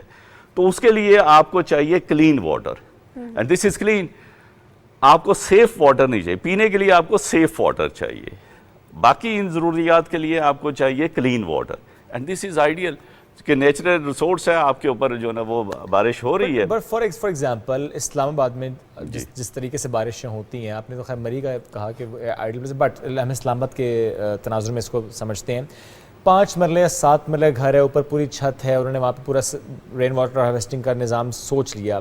کتنا پانی اکٹھا کر پائیں گے؟ اپنی ضرورت مکمل ہو جائے گی؟ جی ضرورت دیکھیں، اس کو ہم کہتے ہیں سپلیمنٹری سولوشن. ٹھیک ہے. اس کو ہم نہیں کہتے کہ دس از اے کمپلیٹ سولوشن. ٹھیک ہے. آپ سی ڈی اے کا ذرا امیجن کریے کہ اس وقت ہم سی ڈی اے جو ہے وہ ٹریٹڈ واٹر دے رہا ہے آپ کو سارا، جس کے اوپر ملینز خرچ ہوتے ہیں. وہی ہم واش روم میں یوز کر رہے ہیں، وہی ہم کچن گارڈننگ کے لیے یوز کر رہے ہیں، وہی ہم کار واش کے لیے جو ٹریٹڈ واٹر، جس کے اوپر بہت بڑی کاسٹ لگ چکی ہے. لیکن اگر ہم اپنے گھروں کے سسٹم لگا دیں رین واٹر ہارویسٹنگ کا، اپنے لون میں لگا دیں، اور یہ ابھی بائی لاز میں بھی ہے سی ڈی اے کے کہ 1000 اسکوائر یارڈ کا جو گھر ہوگا وہ مینڈیٹری ہے اس کے اوپر یہ رین واٹر ہارویسٹنگ کرنا. اچھا جی. ابھی میں جسٹ آپ کے اسٹوڈیو کے باہر بیٹھا ہوا تھا، یونیورسٹی کے آئی تھنک وہ ڈائریکٹر صاحب تھے، ان سے ڈسکشن ہو رہی تھی. تو ہی سیڈ کہ جی ابھی سی ڈی اے جو ہے وہ 2-3 یونیورسٹیز کو وہ پائلٹ کر رہا ہے. انہوں نے کچھ عرصہ پہلے پائلٹ کیا تھا گراؤنڈ واٹر ریچارجنگ کے لیے. And they should do that. میں سمجھتا ہوں کہ ابھی یہ چیز کرنے کی ضرورت ہے. ابھی اس میں کوئی بہت زیادہ راکٹ سائنس نہیں ہے، یہ کرنے کی ضرورت ہے کہ گراؤنڈ واٹر ریچارجنگ بھی کریں، ہر گھر کے اوپر ہر شخص خود کرے. آپ اس میں کوئی راکٹ سائنس اگین نہیں ہے. جو آپ نے اگر وہ سسٹم دیکھیں لگے ہوئے، تو میری ریسرچ تھی یہاں نسٹ میں ہی، اس کے اوپر تو سمپل جو آپ کے ڈاؤن سپاٹ لگے ہوتے ہیں گھروں کے اوپر، آپ نے پائپ تو لگائے ہوتے ہیں اور وہ آپ نے ویسٹیج کے لیے لگایا ہوتا ہے. ایسے ہی ہوتا ہے کہ ڈرین آؤٹ کر رہے ہیں. بالکل. آپ اس کو ڈرین آؤٹ کیوں کر رہے ہیں؟ اس کو سٹور کریں. لیکن اس کے لیے الگ سٹوریج سپیس بنائیں. آپ اس کے لیے الگ سٹوریج بھی بنا سکتے ہیں اور کمبائن سٹوریج بھی بنا سکتے ہیں. سر ایک چھوٹی سی چیز میرے ذہن میں، جیسے شعیب نے اگزامپل دی نا کہ ایک چھوٹا سا 5 یا 7 مرلے کا شہروں میں اتنے گھر ہوتے ہیں، اس کے لیے سی ڈی اے نے مینڈیٹری کر دیا. अल्लाह ना करे, जैसे हम देखते हैं डैम्स की सूरत में कि वो पानी जब अपनी कैपेसिटी से ज़्यादा होता है तो वो डिजास्टर होता है। क्या एक घर की छत के ऊपर इस तरह का डिजास्टर एक्सपेक्टेड है? नो, वो तो उसका ओवरफ्लो हो जाएगा ना। ये जितनी आप स्टोरेज क्रिएट करेंगे तो उससे ओवरफ्लो, इस वक्त तो सारे का सारा ओवरफ्लो नॉर्मल होगा, वो नॉर्मल होगा। एक कैलकुलेशन थी मेरी कि ये पहाड़ी इलाके हमारे जो अर्थक्वेक के बाद हमारा था कि ये केपी और आज़ाद कश्मीर के तकरीबन 6.5-7 लाख घर थे जो इफेक्ट हुए थे। तो एक एस्टिमेशन हमारी थी कि इन 7 लाख घरों पे अगर हम 1000 गैलन का वाटर टैंक एक घर बना ले तो अराउंड 1/5 ऑफ मंगला डैम हम वहाँ पे पहाड़ों में बग़ैर किसी इस इशू के हम खड़ा कर सकते हैं, और we can save that water for multipurpose, और आपके फ्लडिंग को कंट्रोल कर लेगा, आपके इरोजन का कंट्रोल कर लेगा, आपकी सैनिटेशन इंप्रूव कर लेगा, आपका लाइवलीहुड इंप्रूव कर लेगा। और दिस इज सॉर्ट ऑफ, हम इसको बड़े पैमाने पे इम्प्लीमेंट क्यों नहीं कर पा रहे? क्या हर्डल क्या है? आई थिंक अभी जो है ना रियलाइजेशन हो रही है, और जो 2018 की वाटर पॉलिसी है उसके अंदर रेन वाटर हार्वेस्टिंग का बड़ा क्लैरिटी के साथ मेंशन किया गया। अथॉरिटीज़ को अभी मैं यही सजेस्ट करूंगा, जो कंसर्न अथॉरिटीज़ हैं, और अभी हम ये फ्लड के बाद हमारी कई अक्सर वेबिनार्स होते हैं तो इस चीज़ के ऊपर थिंकिंग डेफिनेटली अभी रियलाइजेशन हो रही है कि हमें इसको फ्लड को मैनेज करने का this is one of the way as well. एक कंप्लीट तो नहीं कहूँगा मैं, लेकिन at least we can contribute through conservation. इस वाटर को कंजर्व करें फ्यूचर के लिए। आप जितना अप हिल साइड पे इसको कंजर्व करेंगे तो लोअर साइड पे कल आप उसको यूज़ कर सकते हैं। बिल्कुल ठीक। और सर ज़ाहिर जिस हम देख रहे हैं कि बायलॉज की आपने उसके से पहले हवाला दिया, जो नई सोसाइटीज़ बन रही हैं, नए नए शहर आबाद हो रहे हैं, जी। ये कितना अहम है? चूँकि देखें अभी तो एक नई प्लानिंग से बन रहे हैं वो उन पर कितनी जिम्मेदार रहती है कि अच्छा वो अपने बायलॉज ऐसे ज़रूर बनाएं कि अच्छा जी आपने जब घर कंस्ट्रक्ट करना है तो आपने इस लाजमी रेन वाटर हार्वेस्टिंग। मैं तो ये आपने बड़ा ज़बरदस्त ये बात की, इसलिए कि यहाँ पे रेगुलेशन की बात आती है। जो रेगुलेटरी अथॉरिटीज़ हैं जो NOCs इशू करते हैं, CD हो गया, RDA हो गया, KDA हो गया, LDA हो गया, इनको चाहिए कि जो भी प्राइवेट सोसाइटीज़ हैं तो उनको मैंडेटरी करें बिल्कुल कि हर घर के ऊपर और इवन सरफेस वाटर को दे शुड यूटिलाइज। और अभी मेरा ख्याल किया जा रहा है ये, पर्टिकुलरली जब आप न्यू एयरपोर्ट की तरफ आप देख रहे हैं जी और इस सोसाइटीज़ की आपके पास पानी ग्राउंड वाटर तो नहीं है, and this is the only solution कि आप जो ना वो सोसाइटी, एक आम आदमी को तो नहीं पता कि जी ये मैं घर तो यहाँ ख़रीदूँगा, बड़ा खूबसूरत नज़र आता है, लेकिन बाद में पता लगता है कि नहीं जी यहाँ पे तो पानी का बड़ा इशू है। और पानी का एक ऐसा, मैं अक्सर ये एग्जांपल देता रहता हूँ कि आप घर में अगर आपके फर्नीचर ना हो, रंग रोगन ना हो, बिजली ना हो, आप रह सकते हैं, पानी ना हो तो आप नहीं रह सकते। और सर हम देखते हैं कि इस्लामाबाद के भी जो न्यू सेक्टर्स अभी आबाद हो रहे हैं वहाँ पे पानी का बड़ा मसला होता है। जी। अच्छा, हम बेसिक लेवल से अगर स्टार्ट करना चाहें, आपने कहा कि अथॉरिटीज़ को अब इसको सीरियस लेना पड़ेगा क्योंकि आने वाले सालों में ये कंसर्न बढ़ेगा। क्या हम इसको यूनिवर्सिटी लेवल से अगर हम आगाही देना शुरू करें, अवेयरनेस कैंपेन स्टार्ट करें तो क्या रियलाइजेशन को बेहतर कर सकते हैं? स्कूल से स्टार्ट कर लें, ये बहुत इम्पोर्टेंट। हमने जो प्रोजेक्ट किया था और उसका हमने नोमेनक्लेचर में ये रखा था कि promotion of rain water harvesting. We are not saying कि implementation of rain water harvesting, we need to promote it, awareness raising, लोगों को पता तो चले कि है क्या। और उसमें हमने दिस वाज पार्ट ऑफ और major part of that program. हमने स्कूल्स को भी इंगेज किया था, हमने यूनिवर्सिटीज़ को इंगेज किया था। इवन मुझे जो है ना उसके बाद आई रियलाइज कि मुझे पढ़ना चाहिए, देन मुझे नस्ट में I did my masters environmental engineering from NUST और रिसर्च ऑन दैट। और ये एक ऐसी चीज़ है कि ये इसमें फर्दर इसकी क्वालिटी कैसे हम इम्प्रूव करें, इसके यूसेज को कैसे, इसकी एफिशिएंसी कैसे बढ़ाई जाए, स्टूडेंट्स को फर्दर रिसर्च की तरफ जाने की ज़रूरत है इसके ऊपर। और ये जो एक मिथ सा है कि वो रेन वाटर जो है ना बारिश का पानी ठीक नहीं होता, इसको तोड़ने की जरूरत है। That's the purest form. This is the और गांव देहात में तो उसको दाल चने उबालने के लिए बड़ा यूज किया जाता है, बड़ा अच्छा पानी है, जल्दी गल जाता है। ये मुझे नहीं पता था। नहीं, मुझे पता है, देखो मैं बहुत जीनियस हूं। जी वो बिल्कुल, वो उनको पता है। हमें भी बचपन में ये जो ओले पड़ते थे तो हमारी जो नानी थी वो कहती थी कि इसको बोतल में डाल के रख लें آپ کی جو الرجی ہوتی تھی بیسیکلی اس میں تھوڑی سی چونکہ ایسیڈیٹی ہوتی ہے, لٹل بٹ ایسیڈک ہوتا ہے, تو وہ الرجی وہ آپ کے وہ نکلتے تھے تو وہ اس پہ لگائیں وہ پانی تو بالکل کیا بات ٹھیک ہو جاتے تھے. زبردست. تو یہ دیکھیں دو نئی باتیں ہیں, سلمان نے دال ابالی ہے اور ایک سر نے علوم والی چنے بھی ابالے ہیں. چنے بھی ابالے ہیں. چلے ٹھیک ہے sir, thank you very much, ساتھ موجود ہے. Always nice talking to you. اور بڑی اچھی بات, پروموشن زیادہ کرنی ہے, اویئرنیس زیادہ کرنی ہے. رین واٹر ہارویسٹنگ کی نئی بننے والی سوسائٹیز پر ذمہ داری تھوڑی زیادہ ہے, لیکن اگر جو آلریڈی کنسٹرکٹڈ ہاؤسز ہیں, پروجیکٹس ہیں, سوسائٹیز ہیں, اگر وہ بھی تھوڑا سا اس کو بہتر کر لیں کہ وہ آلریڈی پائپ تو لگی ہوتی ہے, صرف اس پانی کے لیے یا تو کوئی نیا اسٹوریج اسپیس کریٹ کیا جائے, یہ جو عام انڈر گراؤنڈ ٹینکس ہوتے ہیں, آپ چھت کو بس کوشش کریں صفائی رکھیں, صفائی نصف ایمان ہے, چھت صاف ہوگی تو جو پانی آئے گا صاف ہی ہوگا, آپ کے اسٹوریج اسپیس میں جائے گا اور آپ کو یوٹیلائز کر پائیں گے. ویسے ہم وہ پیتے تو ہے نہیں ہے, روٹین میں یوز کر رہے ہوتے ہیں اس کو, اور اس میں بھی کلورین اگر آپ ڈال دیں گے تو ویسے بھی صاف ہو جائے گا وہ. اینی ویز وقت ہو گیا ختم, ملاقات کریں گے کل. بہت سا خیال رکھیے, اللہ حافظ.